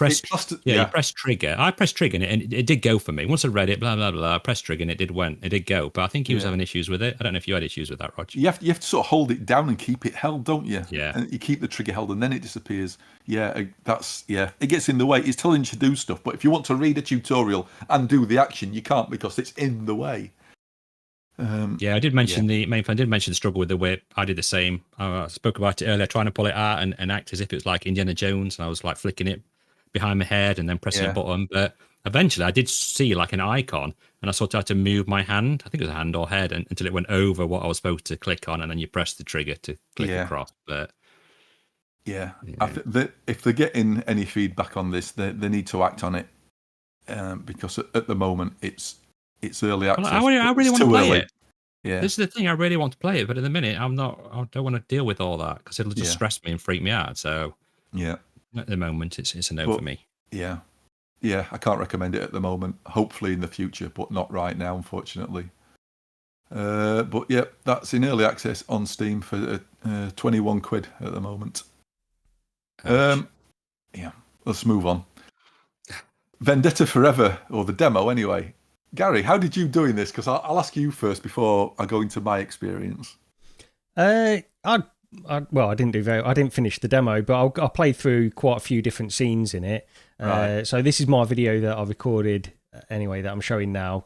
So this is like, I mean, blatantly they're going for the super hot. They're not shying away from this super hot kind of aesthetic in this game. But the little gimmick in this, rather than sort of anything to do with time necessarily, you shoot these enemies, they'll drop a weapon, and a little circle will appear around the weapon, which you can reach out and grab, and it will drag you towards the weapon, and that's how you move through the levels. The thing is, I quite enjoyed it, to be honest. I quite enjoyed the game, but it's like the hands are so blatantly rip-offs of Super Hot. So they're doing this. It seems like tongue in cheek. They know it's a super hot rip-off, which is fine. You know, I've not got any issue with that, other than the fact you think, why do that? Why make the hands so similar to super hot? You don't need to. It can still stand on its own. It can still stand and be its own game. But the thing that I took away from this is just how frantic it is. You never get a moment's respite. I didn't feel like I had a chance to breathe in it, to be honest. Because as soon as you grab the gun and move to the next section, which you need the gun because you run out of ammo, you're immediately faced with a whole new array of enemies that you've got to shoot. So you think, okay, I'll shoot all these enemies. You're dodging out the way. And then you grab a gun and you think, finally, a bit of respite. No, because immediately you sort of shot forward and then you've got a whole new array of enemies in front of you. Yeah. So it's very frantic, very active. But I think it's okay. I don't know if I'll play it, to be honest. The demo is fine and I think it's all right. But yeah, what do you think, Rog? Well, I'll agree with Main Fan. Main Fan says, I suck at Vendetta Forever. And so do I. This game made me feel like I was an 85-year-old granddad in a retirement home who'd never played a game in his life and he'd actually died an hour earlier and nobody had noticed. That's about it. Just my brain just could not cope with what was going on. Absolutely. I was useless. I was absolutely useless. I've never been more useless in a video game ever in my life than I was at this. Yeah, I just couldn't figure out. Play this with you then, Rog. I couldn't figure out the flow. I mean, eventually, I went back into this at least 3 or 4 times because I thought, what am I missing? Because I kept reading about people saying, oh, I really like this. I've gone, I'm doing the time trial and blah, blah, blah. I just couldn't get it. Because time does slow down when you reach out for a gun. Yes. When your hand's actually targeted a gun and you've not grabbed it, everything sort of slows down. But as soon as you grab it, you're instantly teleported, time speeds back up, and then I just get slaughtered. Is it that front? What we were mentioning earlier, like as soon as you go forward, you've got a whole new. You don't get a moment's respite. That's how it feels. Is it that part of it? Yeah. Yeah, absolutely. It's as soon as you grab the new gun, it's like I'm seen to be hit by 4 people from 4 different directions at once with no way. I can't cope with it. I absolutely don't know what's going off. It's maybe it's for the younger crowd. I just don't know, but it made me think. Is it Action Hero VR that's coming out at some point, which does I think use a more traditional. I say traditional, but a more sort of super hot mechanic where as long as you're not moving, then time slows down. I think I'll be more in tune with that one than I was with that Vendetta Forever. But based on the demo, I won't be picking it up because I simply I suck at it. Absolutely suck. Yeah. I wonder though, if you play through these same levels again and again, you start to realise, because this level that is on the screen now, it took me a while to get through this, to be honest. I took a slightly different path each time, but if you focus on taking the same path and you know exactly where the enemies are, it's like that roguelike kind of thing where you start to things just become easier just because of the repetition. Muscle memory. Yeah. It might be a bit of that that it's playing into, but yeah, I mean, it's very frantic, and I was sweating. When you come out of this because I'm moving around and dodging all the time. I'm watching it. Yeah. There's no way I'll be able to do this. Not in a million years. But I think the game is on side quest. I mean, I've been told this, so don't quote me. I think it's on side quest, and you've got a few more levels on it. Quite a few more levels. Apparently. All right. Like I said, don't quote me. Just go have a look yourselves. I've not had a look because it's definitely not something. I mean, I'm struggling to watch this. It's making me feel bad watching it, I think, and there's no way I'd be able to do this. Yeah. We're making Main Fan feel better anyway. But on Akazi says a different flow and challenge that you're not used to could be an opportunity to learn problem-solving reactions. No, I want to stay mad and grumpy. Get off my lawn. But I did try. I did say I went back in multiple times, and I just couldn't. My brain just could not cope. There's also a bit of a issue. Yeah, you're right, Root. Is it Roodle's bed now? Just put a comment. Yeah, I think you hit it spot on there, dude. Absolutely. Yeah. Game for old farts. Yeah. But I was going to say as well, there's a part, like this part here, I basically ran out of ammo and there was no other guns that I could pick up. So all you can do is sort of wait to die. As well, there's certain sections that are like that and you can go back to previous areas, but I couldn't find a gun anywhere. So, I don't know. It's not something... Gary waving at the enemies. Yeah, I'll just say, just shoot me because I want to start again. That's all it was, really. Anyway, Vendetta forever, Yeah, I mean, give it a look. It doesn't cost anything to take a look at it. You might like it. So there you go. Another demo was Band Space. I wasn't expecting much from this one. I actually really like this. Me and Lee jumped into this one. Again, it's a demo. You can check it out for free. One thing I did notice, the demo is free. I don't know, is it classing it as early access or whatever? You can buy DLC in the game at the moment, but there's a form you can fill in. If you do buy the DLC while the game's sort of free to play, shall we say, you can go onto their website, fill in a form, send a screenshot of your invoice for the DLC, and when the game comes out, you get a key for the full game. So, but free to try. Anyway, this is a 4-player co-op music rhythm game, basically. What are the instruments, Lee? There's guitar, keyboard, guitar, bass, drums, and then bass as well. Okay. Yeah. And I think I just tried the keyboard. What? I think you tried a couple of instruments, Lee. I can't remember. Yeah, try being the optimal word because. I mean, I think I'm probably best at drums, but talking about putting folks in old folks home, just after one level, I was shattered. As long as 4 minutes, ever. It might kill me playing the drums. You might see this video where I look towards Lee and you just sort of see him curl up onto the floor. After, Oh, well, sat outside tea, flaked out. I thought, I don't think I'll be the drummer of Queen anytime soon, put it that way. Yeah, playing the keyboard were all right. That were fine.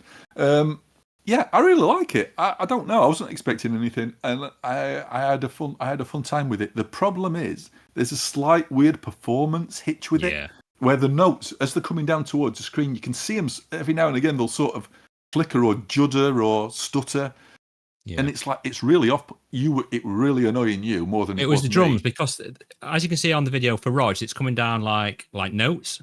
But for the drums, they were coming down like drums, so the shape of a drum. But as I was about to hit it, because it's sort of it goes bigger, so I had to hit it right. It was like it's like stopping just before then. So I was actually hitting it as if I was going to hit it, but because it stopped, I missed it, and then my drumstick was like hitting the side of the drum, so I was like losing that stroke, so to speak, and I struggled with that. But the bass seemed a bit better. Seemed more like this with the notes, like Roger's got, and the electric guitar. Man, I didn't have a clue how to do that. I've obviously said I had to try and stop myself then, Victoria, from saying a few things because I thought you're listening and you're bound to comment on some of the things Rob just said. But I enjoyed it, but I'm definitely not fit enough to play it. I think I'll just stick to Synth Riders. I mean, look at Roger on this. This is crazy. And he was like getting 4 times my score. I think what did I get on guitar? I got like 8,000, and then I looked at Roger and he got 900 something thousand on the keyboard. You might be better off playing it on it could be fun. Yeah, you might be better off playing it on doing the keyboard one because I didn't find it that, it wasn't that exhausting. Well, it wasn't exhausting. You're just sort of plonking your hands down in the right place. Yeah, and you're moving your hands to where the notes are, aren't you? That's what you're doing. With the drum, the guitar. Sorry, you move your left hand up and down. Victoria, no, to where the keys, the notes are, and then you just strum with the other hand. Right, I'm gonna stop saying stuff now. Yeah, probably for the best. They just need to sort out that performance hitch, and I'd absolutely play it. Absolutely, I'd buy it. I'd definitely buy it. It's definitely good fun. Yeah. Oh, this rack claps on the floor. If anyone's not watching on the video, But decent. Again, free to try out, so go and give it a go. The only thing I will say, what did annoy me, and I think we've got to mention it, Rog, but you're gonna sigh when I say this. When you actually click ready to play the game, it then gives you a 30-second countdown. Yeah. That you can't skip. And I'm thinking, well, we're all in the same room, game chat. Is everybody ready? Yeah. Okay, let's press play. Press play. Jump into the game. Don't wait. I don't know why it waits 30 seconds, whether it's computing things or what. I don't know. But after that 30 seconds, it then comes up with another screen that says 5 seconds to play the game. Yeah, it's ridiculous. It is ridiculous. You all know what instruments you've got. You're all ready. And it's like, there's a big countdown. It's stupid. It shouldn't. There should be a go now button, shouldn't there? Just give me a button. Yeah, definitely. Everybody ready? Right, let's go. Go. Yeah. And then that's it. Then you jump in. I don't sit there 30 seconds. But yeah, give it a look. If you can get a group of people together, go and take a look at it. I think it's fun. I think it's good. Or it will be pretty good. As long as they sort out the stuttering. As long as they sort out that stutter, absolutely, it's very good. And you don't have me playing, you'll be fine. Okay, here we go. Hitman 3. I will say, Gary, I have played it. I did grab it. Oh, did you? Good. Okay. Right. Yes. So you're not on your own on this one. Thank God for that. But if you want to take it away, yeah, I can do. Yeah. So it's not very good. That's the headline of this. I picked it up. I pre-ordered it for that sort of 10% discount. I think it was. We did reach out and try and get a code. So, some nice person on Twitter, one of their community guys, said, I think, here's an email, send an email, stuff to that. And then we never heard back from him. So, yeah. So we did try to get access, but they didn't want to give it us. I wonder why. Perhaps they've listened to the podcast before. Well, the thing is, I think a lot of people have probably seen the reviews and read the reviews of this by this point anyway. So it's pretty unanimous. I think people are trying to drag as much fun out of it as they can. Some people and I think the one redeeming thing I'll say about it is that it does give you a very slight glimpse that if there was a Hitman game in VR that had the budget, the resources, and was done properly, I think it would be a lot of fun. And this gives you that very tiny glimpse of it through everything else that is wrong. It's got multiple things wrong with it. So you've got VR mechanics, VR interactions, that side of things is not great. And then you've also got graphical problems, performance problems with it as well. I mean, the first thing you're going to notice is the graphics, I suppose. That's where we can start because it doesn't look great. And what I will say, like if you paused it and just took a screenshot, that cel-shaded look is not a bad thing to me. I don't think it looks like a bad game just because of that cel-shaded look. In fact, I'm more than willing to accept that entirely and play through this game if everything else was resolved. But it doesn't look great based on the ridiculous aliasing that it has. And also, I mean, the aliasing is bonkers in this. It's so bad. It's not even aliasing. It's reduced to the point, once you get to the sort of like 10-15 meter mark into the distance, it resolves into pixel art. Yeah, it does. Yeah, it's that bad. Yeah, and it's like shadows as well, or even polygons. So there's graphical glitches all over the place as well. So like where polygons will meet each other on walls and stuff, or shadows are meeting certain things, they're sort of glitching into each other. So, and it's also running at 36 frames per second, and I'm sorry to say it's obviously reprojection, so but we won't stay on that. That is not a great thing with this, and the problem is as well, it's so noticeable. So whenever you walk up to a door or something like that, you've got this prompt on it, which tells you to press A to open the door. That's another thing which we'll get into in a second. But so as you approach the door, this prompt is sort of juddering in front of you through reprojection. It's so blatant that it's just not good. The performance is just not that great in this. And I'll give them a bit of leeway. I went in because I'm recording this footage and it's worse. It's way worse when you are recording this at the same time. But when you go in without recording it, it does get better. It's not as bad as that, but it's still bad. You have pop-in. You've got, you just probably saw on the video there, as you approach this table, all these bottles start to pop in. The pop-in is actually ridiculous. Yeah. If you play the very first mission where you're in the skyscraper, you walk into the main area where the guy's giving his speech in front of the crowd, but you walk up the steps, and where there should be a crowd, there's like 3 people, yeah? Then you walk forward, and as you walk forward and closer to the sort of the stage, the raised area, this is it, yeah. All the crowd suddenly starts to appear, and it's like, oh, good grief, this is just bad. Well, I'm supposed to be fixing that, though, in this day 4 patch. Yeah. That's another thing that I find bizarre. Well, why release a game? Why not just wait those 4 days, then release it? Does it really matter that much? I guess we've got hammered, totally slaughtered on Twitter. I mean, I've not got the game. Rog offered to very kindly give me the game so I could try it. I said no, I'm not bothered. And then even PD offered to get it me yesterday when I spoke to him, and I was like, no, I don't want to play it because it just it's just that bad. And I'm seeing so many bad things about it. The videos on YouTube are absolutely I don't think I've ever seen a game slam so much as what this is. And I do kind of feel for the devs in some way, because you've really got to look at how it was on PC VR. And this is, pretty much the same game ported to standalone. But yeah, I don't know. I don't really know where to go with it. Well, I don't. I think that, just to mention that Day 4 patch, because that's something that apparently some of the people that got access to this beforehand and did reviews, they got in contact with them, because obviously they must have known that this is not good. So they contacted them and the developers and said, and they replied to say that there is this Day 4 patch. It's going to address the pop-in. It's going to address multiple things, actually. If you go onto the VR Grid review, he's got a list of all the things it's going to resolve, hopefully, in that Day 4 patch. The only reason I've not refunded this yet is because of that Day 4 patch. I'm going to hold off until that drops and see how it is. Same. The thing is, there's too many things to really mention that are wrong with this.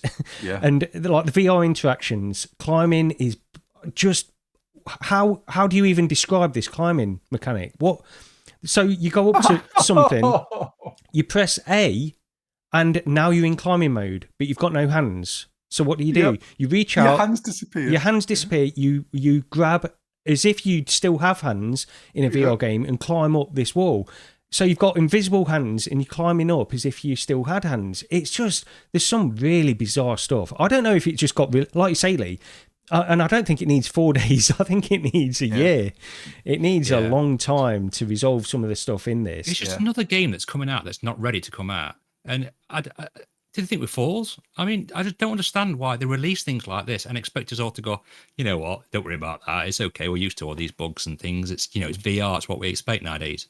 But I'm sick of it. I'm sick of stuff getting released like this. Imagine if you spent 500 quid on a Quest 3 and you're a massive Hitman fan and thought, that's the first game I'm going to buy. I can't wait. You think, why? I've spent like 500, 600 quid on this. You having a laugh? Yeah. It's like the question and the answer is there in the chat as well. Rudell said Red Matter looks awesome on Quest 3, so it can be done. But as Goldilocks says, this has got many, many NPCs, unlike Red Matter 2. And like once you walk into that crowd, you've got what, 30, 40 people, 50 people around you? I think that's what the PC VR one struggled with for me as well, with all the NPCs in it. Yeah. But go on. It's just terrible. It's even in the first thing I did, I went into the training mode, obviously, for very basic training mode. As soon as I went into the training mode, I looked around, I looked at my hands, and then everything went black, right? And what the hell's going off? And I waited a bit, and nothing. It basically sort of froze me in the training mode in a black screen. I had to quit out the game and launched it again. That time it didn't. I got through to the point where you basically have to strangle somebody to subdue them, and then you're supposed to get the wire, the garrote, or whatever it is. Yeah. And it says, walk to the circle on the floor. What circle? Can't see a circle. There isn't a circle.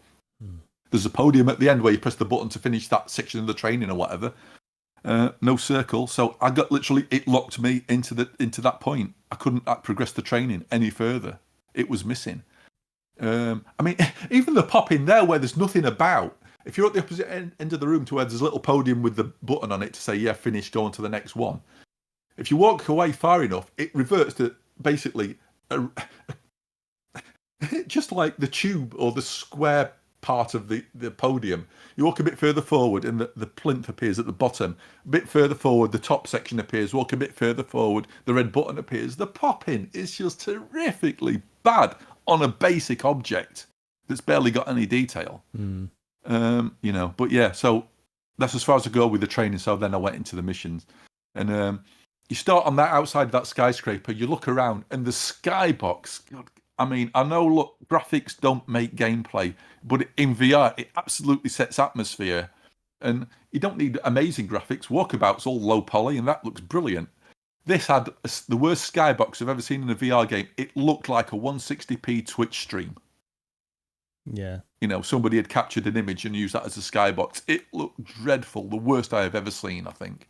And it's it's like that. It's everything's just bad. What It's a struggle. It's a struggle to get this to run on standalone. That's what I think it really is. I think that's what it comes down to. So they've had to limit everything they could possibly do to try and get it to at least try and run something like the crippling game. Yeah, I mean, it's like you said, Lee, on Discord. You said if they can't do it, then don't do it, and that's it's like they've forced it out, even though it can't be done, and that's what it feels like. And once again, like you said, Rog, it's not like graphics versus gameplay. It's not as simple an equation as that. Like the gameplay might be fun in this, and I think that's what I was talking about at the beginning, how it can be a glimpse of if a game like this was done really well, it would be a lot of fun. But the problem is gameplay trumps graphics to a certain extent, but graphics are not nothing. And it's not just graphics, it's glitches and performance as well, which go along with that graphics. The worst thing is the performance, and the thing as well, when I stopped playing this, I came out of it not because to stop playing it and thought I've had enough, because I did want to see as much as I could. I was starting to get motion sick. The performance was that bad for me. I just couldn't handle it.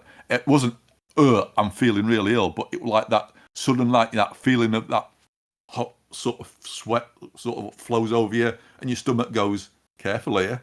I'm like, whoa, okay, take it off.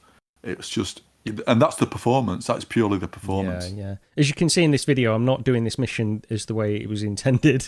But anyway, I mean, there's issues with, as I mentioned, like the VR mechanics in terms of reloading. This is something I heard before I played it. The reloading, it automatically plays an animation with both hands where you press a button and it plays an animation to reload the gun.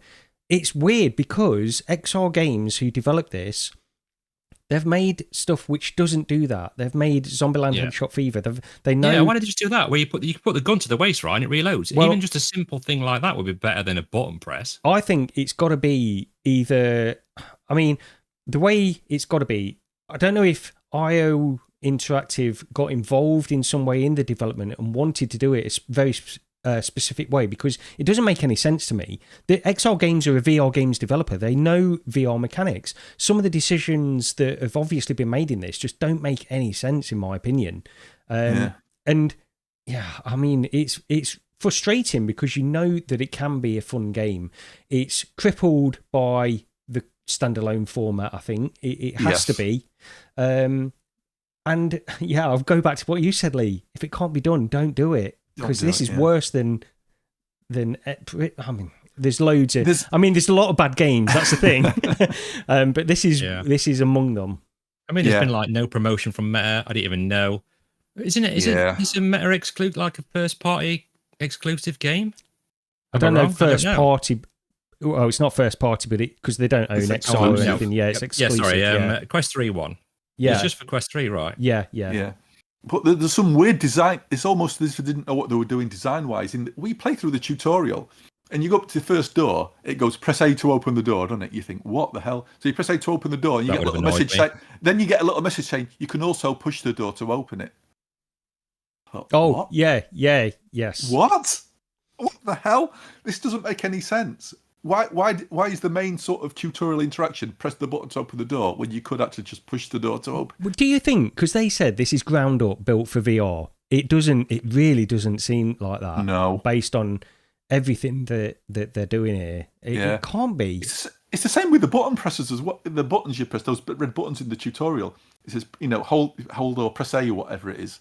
You can just I thought, can you just press the button? So I just slam my fist on the button and it works. It's like, what the hell is going on with this game? It just doesn't put them in a good light. It doesn't put VR in a good light. It doesn't put Meta. It definitely doesn't put the devs in a good light. I've even seen comments saying, I'll look out for these devs. I'll definitely not buy a game from them anymore. Well, they're doing Zombie Army as well. Zombie Army VR. I know. So it doesn't bode well for that. I think this has done that developer a lot of damage. And I mean, look, you got to say you feel sorry for them because it's really bad, and you just think maybe they were just being pushed to release it. They were pushed for time or something like that. I don't know how much time they'd need to resolve some of these issues, by the way. I think the performance is just a problem anyway. But we'll see what that Day 4 patch can do for some of the graphical things at least. Yeah. I mean, it's like 30%. It's got 30% 5-star reviews on the Quest Store. which I was like, give your heads a wobble, everyone who's put 5 stars. I mean, I've not even played it, and so perhaps I've not got the best view to give, but I know exactly what Gary and Roger speaking about with the issues and what everybody else has spoken to me about as well. I've got mainstream VR, well, the sort of like the main VR reviewers, saying stuff like, "This is the worst VR game I've ever played." Yeah. It's like, yeah, and yeah, I mean, there must be something worse, but it's not good. God, if you could just get a decent budget, a decent developer that could make this game though into VR, it would be so good. And that's the thing. Yeah. Yeah. So we're having audio issues, Duxdew. Which one of us is having audio issues? We did have this problem before when we were trying a bit of a practice. So I do apologise. If we do have an audio issue, it may resolve itself in a minute or so. It's probably Discord. Might be, yeah. Let me just check everything. We still got excellent connection. Now. Yeah. If it was crackling or making some sort of distortion, we did have that issue before. Yeah. I was hoping it was going to go away. So apologies for that. Yeah. Well, because I don't even know what that would be. That's the thing. No, we don't know what it is. Anyway, yeah. Siloed a bit. Okay. Yeah, so unfortunately, Hitman 3, and very quickly, I do like the game on PC. I did play it on PCVR, and even I had fun in PCVR with how janky that is. Yeah, I didn't. I don't want to play this yet, but maybe the patch will bring in some differences, some quality of life things that maybe we're being, I don't say too harsh, but maybe being a bit rough till we get this patch. But then again, I say for 4 days, just wait 4 days and just release the game with that patch then. Yeah. I don't think it's going to. Yeah, I don't think it's going to resolve enough. No, I don't think it will either. But just the issues at the pop in and some of the more serious things, maybe it'll help with that. Yeah, who knows? Okay. But yeah, I say we'll look at it, but I'm not holding out any hope really. And that's what we've been playing. So there's been a couple of showcases, hasn't there, since we last did the podcast? There's been the VR game showcase, and there's been Gamescom as well with the Home of XR booth there. So just picked a few things what we're really looking forward to. Vendetta Forever was one of them, but I mean we've covered that. Yeah, we've covered it, yeah. But I think the one thing that everybody wants is probably Flatout, which I hope it's really, really good. We could do with a quality sort of, I'll say Wreckfest game, because I mean Flatout is the forerunner to Wreckfest. The video they put out, I don't think is VR at all. If you watch it, it's okay. It's a fixed bonnet view, and there might be a bonnet view in the VR game, or a view from the hood. Sorry, whatever they say in the States. I don't know. But it's very fixed. It bounces up and down, but that head is locked. That is not a VR video, I don't think. No, it doesn't look like it, but it just looked like it seems like it's early, because they did say after the fact that there is like in cockpit, like in the inside the car view and everything like that will be in there. They just weren't ready to show it at this time, so you assume it's just early in development at the moment. Yeah. This is, I mean, Flatout, I think it's one of the versions. I can't remember which one. I used to play that when we used to all get PCs round to one of our houses and link them all up with. Good grief! Is it that old? No, sorry, I don't mean that in a bad way. I mean, it's an old franchise. I think I might have even been on BN. I can't remember if we were on BNC cables or if we'd actually got a network hub at that point. I can't remember. Yeah. But yeah, it's an old one back in the day where we actually used to gather PCs together to play multiplayer. Yeah. Well, we spoke about that, didn't we, briefly when we were chatting? And I said I used to go to a local computer shop, and then we all used to take us PCs round. It took us like 2 hours to eventually get us all set up, and we'd play Half-Life Deathmatch or Colin McRae Rally 2. Star Trek Elite Force, I think we played that as well quite a lot. Yeah, those were the days before the old internet, ladies and gentlemen. Yeah, imagine that. Absolutely. I mean, that's out now as well. Put Fracked down, the Quest port of that. Umdenard about whether to pick it up, and I didn't in the end. I played it on PSVR. It was good there. It had the best locomotion system for the old Move controllers out of any PSVR game. So I imagine it plays perfectly fine on a touch controller. I know you were thinking about it, Gary, but I don't think you bothered either, did you? No, I didn't. I was umming and ahhing over it for a bit, but I don't know. Yeah. It looks pretty good, to be honest. But I just there's plenty of stuff that I'm playing at the minute anyway. Yeah, Ming has this trombone champ as well. Forgot to mention that one. Oh, that did look kind of interesting. Oh, yeah. That's one of those weird games where initially not bothered, and now it's sort of like, yeah, I'm sure I'll have fun with it for a while. Yeah, like I said to you, I used to play the trombone at school, so that would be slightly. Right, so nobody watch my video when I play it. So think I'm going to be pro because that won't happen. So we've got our reviewer in house for that then. Yeah, yeah, I'll tell you how accurate it is. Well, I'd probably sound exactly the same playing that as I did when I played all them years ago. To be fair. Yeah. Oh yeah, James saying he wants the old Blur game, was it PS3, a VR version of that. Bizarrely, the servers are still up or something. He was saying in Discord, which is like absolutely crazy for an old PS3 game. It's like, how the hell are servers still up for that? Where they don't seem to be able to keep servers open for anything these days. Meta saying they don't. Yeah. No, it's old Boz. All game studios. Yeah. Like Boz is there. It's only a few people playing that. Only a few thousand people playing that. Kill it. How many people? Wasn't there like 10,000 people? How many people was it? What was playing Echo Arena? I don't know. There's definitely a couple thousand, or there was quite a few, all right? There's a community there. 10,000 they said, didn't they? Is it 10,000? Yeah. Is that what you said? 10,000's a lot, right? Yeah. Well, that's the thing. That's good. That's good for the VR game. Yeah. Yeah. It's like, what do they expect at this point, really? But so Trombone Champ. I'll definitely have a look at that one as well. From Gamescom, finally got gameplay of Batman Arkham VR Shadow. Batman Arkham Shadow. Another Quest 3 exclusive. I think this is looking better than I hoped it would. It's apparently 72 hertz, isn't it? 72 FPS. They're trying to say locked. I think it's reports it did have a bit of a stutter here and there, but for the most part, performance does sound like it was actually okay. So I'm holding out hope this one will be good. I think I like what they've done. I think the combat evokes the feeling of the original games, even though it's not quite the same. The stealth stuff looks pretty much identical to the old games. I say old games. I played and finished the very first one. I finished Arkham Asylum. I've not played any of the others, I've got them. I've got all the Batman games, and never really played them. To be honest, I want to get more into it. Yeah. Yeah, this one, I think it looks great, to be honest, and I think the combat is like reminiscent of the Flat games. That's what they've done with it. For me, it's a bit like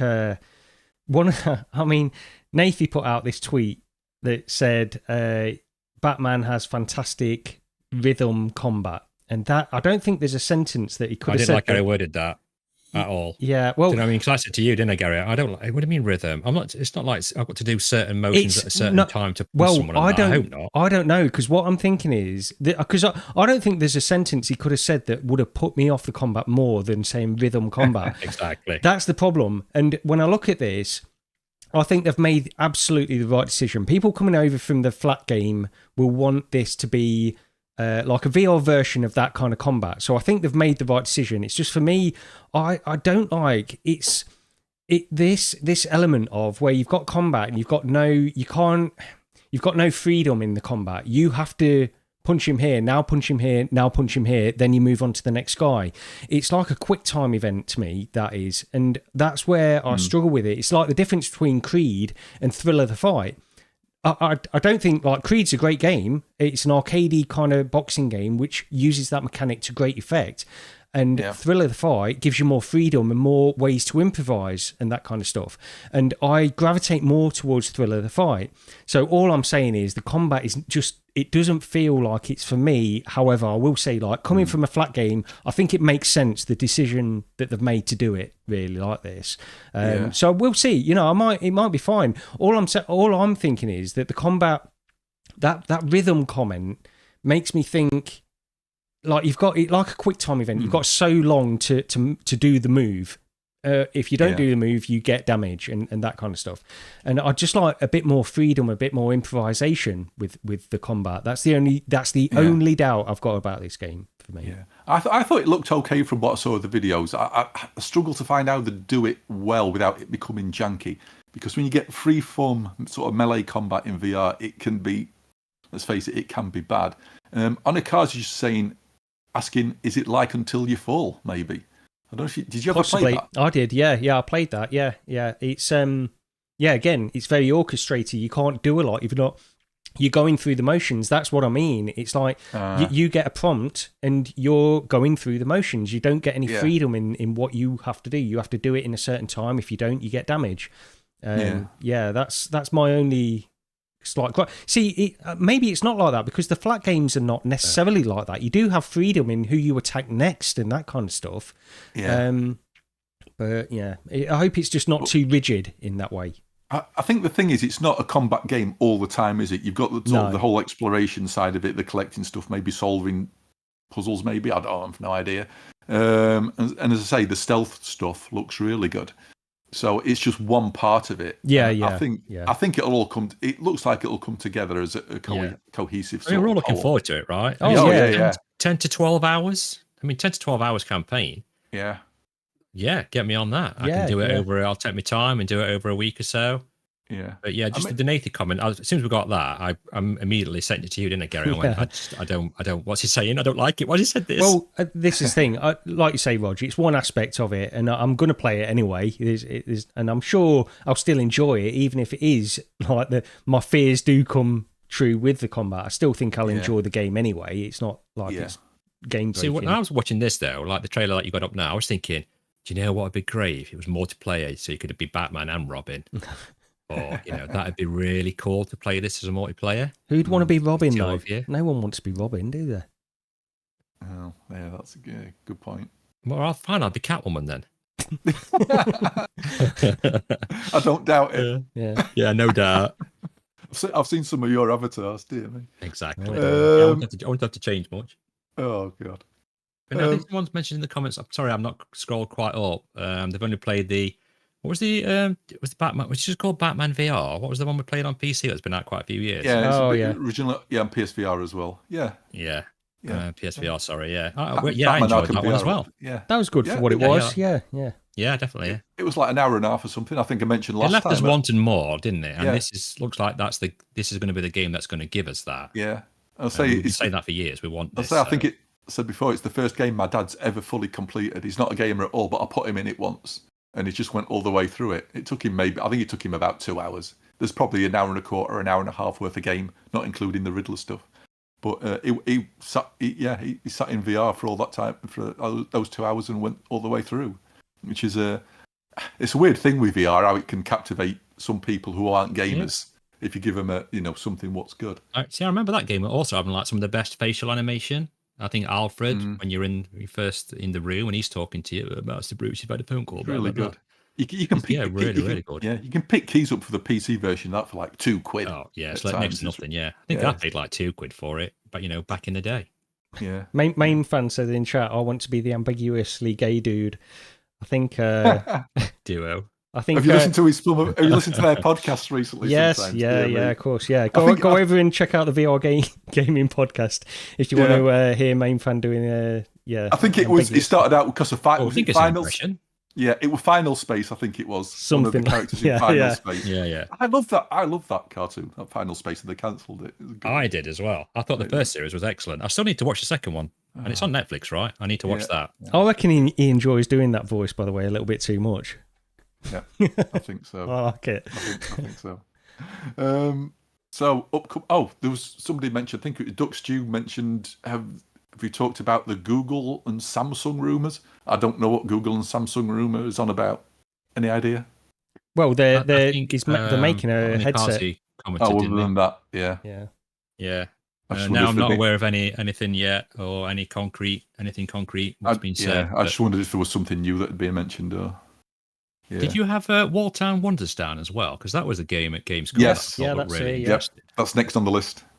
Oh yeah, I think you like the look of this probably more than I did anyway.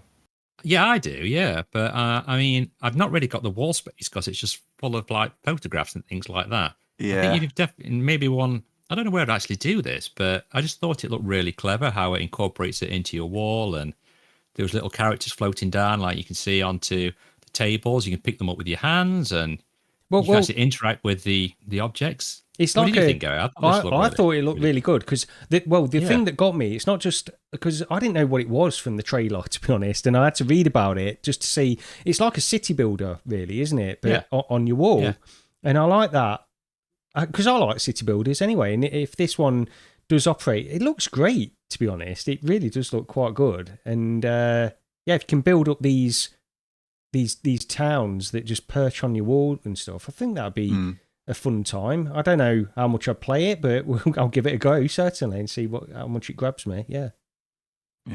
I think I've got the same problem where you just mentioned, Lee. It's like it's wall space. I've either got either something hanging on the walls, or it's one wall's just basically a window. Then the only wall I've basically got would be free. There's sofa and the keyboard in front of it, and it's like, and then there's cabinets in front of everywhere else. So it's like I've not got the. You need to be a minimalist sort of person, don't you? I think with nice blank walls to play this sort of stuff. Yeah, it depends. I wonder how much space it actually needs, because as you progress and you build it up more and more and more, it's you're gonna need more and more wall space, I suppose. Well, watching some of the demos from Gamescom, it was like I think it was PD. He started on one wall, and then he was placing stuff on the other walls as well. Yeah. But it's like I haven't got one blank, easily accessible wall. There's just stuff everywhere, so it's like, I think, not one for me, I'm afraid. But upcoming stuff, and I'm sure everybody's seen all this stuff by now, so we can go through it quickly anyway. 19th of September, Into the Radius for PSVR2. I just can't. Yeah, it's not my sort of thing. We've gone over it before. I'm not into the whole sort of stalker vibe. So I played the early access version on the PC, and it never grabbed me. So I don't imagine you're too bothered about that one either, Gary. No. I've played a little bit of Into the Radius, and I understand why people do like it, because I don't think it's a bad game or anything. I think it's actually really, really good. But it's just not maybe my kind of thing. You need that. I think you need to like that whole scavenge, maintain, repair, build sort of mentality, don't you, for that sort of stuff? Yeah. So October the 17th, Arizona Sunshine Remake as a $10 upgrade if you own the original. I mean, it's good they've done an upgrade, a small sort of upgrade fee, and rather than just bringing out a new game and making you pay like $40 or $50 for the new version. We've gone over this in previous podcasts as well. I came to Arizona Sunshine way too late, really. Yeah. It was probably past its prime when I played it, but a mate wanted to play it, so I went through it one Saturday. Maybe, depending how well it turns out, I might be tempted to give it another shot. I think I'll pick it up for that £10 because it's been a long time since I played through the first one, and I enjoyed the second one as well. So it makes sense. So I'm about ready for another playthrough the first one. It's not a long game anyway. I don't know how long it is. 3 hours, 4 hours maybe. 3 or 4 hours. I say I went through it with a friend on a Saturday morning. Yeah. Started early one Saturday. We'd finish by lunch, not including the DLC, and all the DLC is included in this as well, isn't it? I think. Yeah, I think it is. Yeah. So I mean, it's a good price. The video looks nice for PlayStation VR2. Yeah. I mean, I played it briefly, the first one on PCVR. I think it was with Viveport, something like that. Yeah. And I did have it. I only played for about an hour. I think I got quite motion sick when I was playing it, but I think this was on my old PC with a 960, so maybe I was getting like 8 frames a second. Yeah. Yeah. I'd like to try it on Quest 3. I would like to try it on that. I mean, I played it on an old graphics card as well. I can't remember which one at the time. Maybe it was a 9. I can't remember if it was a 1080 Ti or a 980. The performance was meh. I know the original game was on sale not long back on the Quest Store. I don't think it is now, but I know if you'd purchased it then and then purchased the $10 or £10 upgrade, whatever it is, it does work out cheaper than the actual game. But, I mean, I don't know why I'm saying it because I think that's offers past now, but I did notice that and I ummed and ahed whether to get that. Yeah. It's probably worth a look anyway. I did like the first one more than the second, I think. Yeah. One of the biggies coming out November the 14th for Behemoth, PC, PSVR2, and Quest again. This looks good. It's looking good. I liked what I saw of what sort of previews what people put out from Gamescom again. I mean, the Behemoths look well, massive, as you'd expect. I mean, they look bigger than some of the Shadow of the Colossus sort of Titans. So I'm holding out hope for that one. I just hope there's enough in between the sort of the big baddies as well to keep, Well, sorry, go on. I was just going to say, because we know it's by a good developer. That's the other thing that gives you a bit of confidence in it. I mean, everything that we've seen looks great. The hands-on impressions from people that have tried it seem like they really enjoy it as well. So I'm looking forward to this one. Yep. I'm definitely picking that one up. And then, of course, we've got Alien Rogue Incursion coming on December the 19th. So they mostly come out at Christmas, mostly. Mostly. Right. Do you want to tell that joke very quickly? I've got time for me to tell that joke. Right. Years ago, I'm a big fan of Aliens, and I went on a stag party to Edinburgh, and it was around about the time that South Park came out, the episode, with Cartman saying, mostly my mum doesn't let me do that, mostly.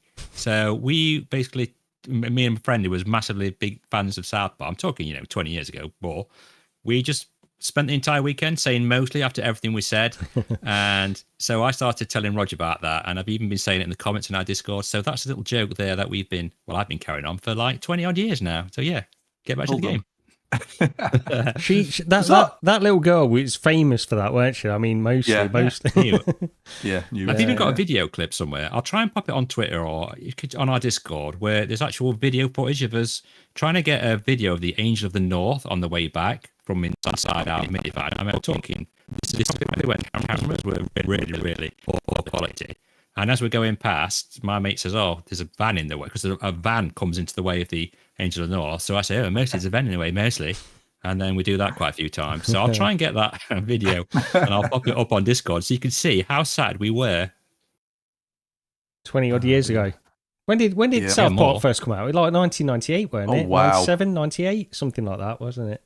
It's a long time back. Yeah. I sent you the clip, didn't I, Raj? There's a clip on YouTube. If you just put Eric Cartman Aliens, I think you posted it in our Discord, Lee. Yeah, you can see how many times it says it in the episode, and it is really funny. Yeah. And I think he even does it like four seasons later, don't he? He makes another quip about it. So yeah, it's fun. It just made me laugh.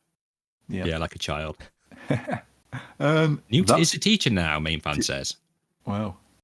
All grown up. Mostly. Oh. Mostly. And that's all we've got on the notes. Anybody got anything else they want to talk about? No, not really. I'm really excited for the Alien game now after watching that film. I tell you, like that made me while I was watching that. I was thinking, this is hyping me up. They're bringing that game out at about the right time, I think, as well, just to get people a bit hyped up for it. Now they've seen the film, And I'm thinking maybe like you, Gary, because you said you're going to pick it up on PC, and I'm like, I think I'm sort of thinking the same thing. Oh, I'm definitely trying to get it for PC, just because of the atmosphere, the shadows, the lighting. I think it would definitely be more prevalent on PC, obviously. Or maybe PSVR2 with those OLEDs, it'll look quite nice as well. Anything I can get on PC, I'll get on PC rather than standalone, or even PS5, to be honest, because now I can use the PSVR2 on the PC. I can try that as well. So I've got multiple options then. It just makes a lot of sense. I can understand like the convenience of the Quest 3. It is a big deal, but if I can get it on PC, I'm going to take that. Yeah. That's one thing with the PSVR2 on PC I'm not missing. I thought I might miss the sort of like, because they said like the HDR isn't available, but brightness-wise, it's still a bright headset. I don't miss anything that, well, if there's something there that's missing for the HDR sort of stuff, I'm not feeling it. I don't feel like it's lacking at all. It's pretty much, I mean, I think it's one of the brightest headsets, if not the brightest headset I've used on PC anyway. So I'm not missing that either. Yeah. Gid in chat says, New is 48. She's 48. So she's the same age as me. So I could have been in Aliens and done that. I was just going to say, Gid says, I feel old now. Well, he's listening to the right podcast. Yeah, exactly. Oh, man. Oh, dear. I think that's about it. Anything else, or shall we get out of here? No, let's get out of here. We're about at that 2-hour mark anyway. Go on, Lee. Yeah, just let us know in the comments how everything's been. If everything's been okay, is there something else you'd like us to do? Yeah. Hopefully we've interacted. We have seen the chat all the way through, so hopefully we've interacted with you as much as we can. Where's our please subscribe video? Come on, get on it, Gary. Yeah, sorry. I have been showing it intermittently throughout as well. Just yeah. I've not been taking any notice of the actual. Yeah. Oh, okay, that's fine. Yeah, I mean, thank you for everybody in chat who turned up to spend some of your Saturday with us. Massively appreciated. I didn't think we'd get 3 or 4 people in here. I think I really appreciate it. Yeah, 20 odd. Yeah, that's great that people want to come in and comment, and we do appreciate any comment. Come and join our Discord, have a laugh with us. Yeah, and maybe we'll. Are we doing it live again next time? I think so. Oh yeah, I think so. Why we're doing it live this time. Gary sort of suggested it, and then it happened. Yeah.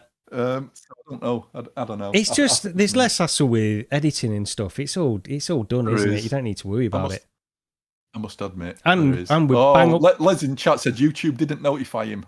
Oh, it's YouTube. Yeah, YouTube. But never rely on YouTube notifications. I was going to say as well, if we could probably pencil in next, like the first Saturday in next month, then the 5th of October, possibly. But this is a discussion for behind the scenes, probably for the next episode. I know we said we try and do sort of like the first sort of weekend, didn't we, every month? Yeah. And I know this one I think got possibly delayed by a week because you guys went down to Pico. Yeah. But, I think probably every 4 weeks up till the end of the year, sort of should land us probably on the first week of every month. Yeah, something like that. We'll keep you updated in the Discord. Join the Discord anyway, and you'll find out there when we're doing absolutely. a show. And please like and subscribe. So close to 500. Yep. Yeah, and then you can start sending us money. So that's great when we get to 500. I'm only kidding. You don't have to send any money. No.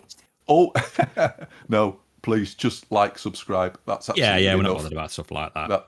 It'd be nice to hit 500. That'd be kind of cool. It would. Victoria says eagerly waiting for the sign off. So right, are we? Oh, we didn't rehearse this, did we? So no, absolutely not. So me, Lee, and then Gary. I think is the way to go. But yeah, like I say, is it me second? Hold on a minute. Is it me second? Because I usually go last. I'm second. Yeah. I'm second. I think. Okay. Yeah.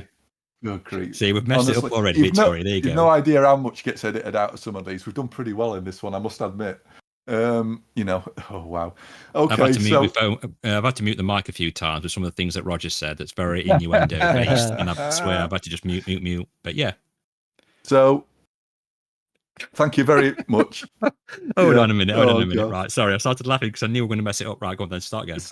Yeah, no, just thank you very much for spending your time with us. It's massively appreciated. Honestly, it really is. And we will see you in the next one. Take care of your flaps. Cheers, everyone. See you next time. Take care.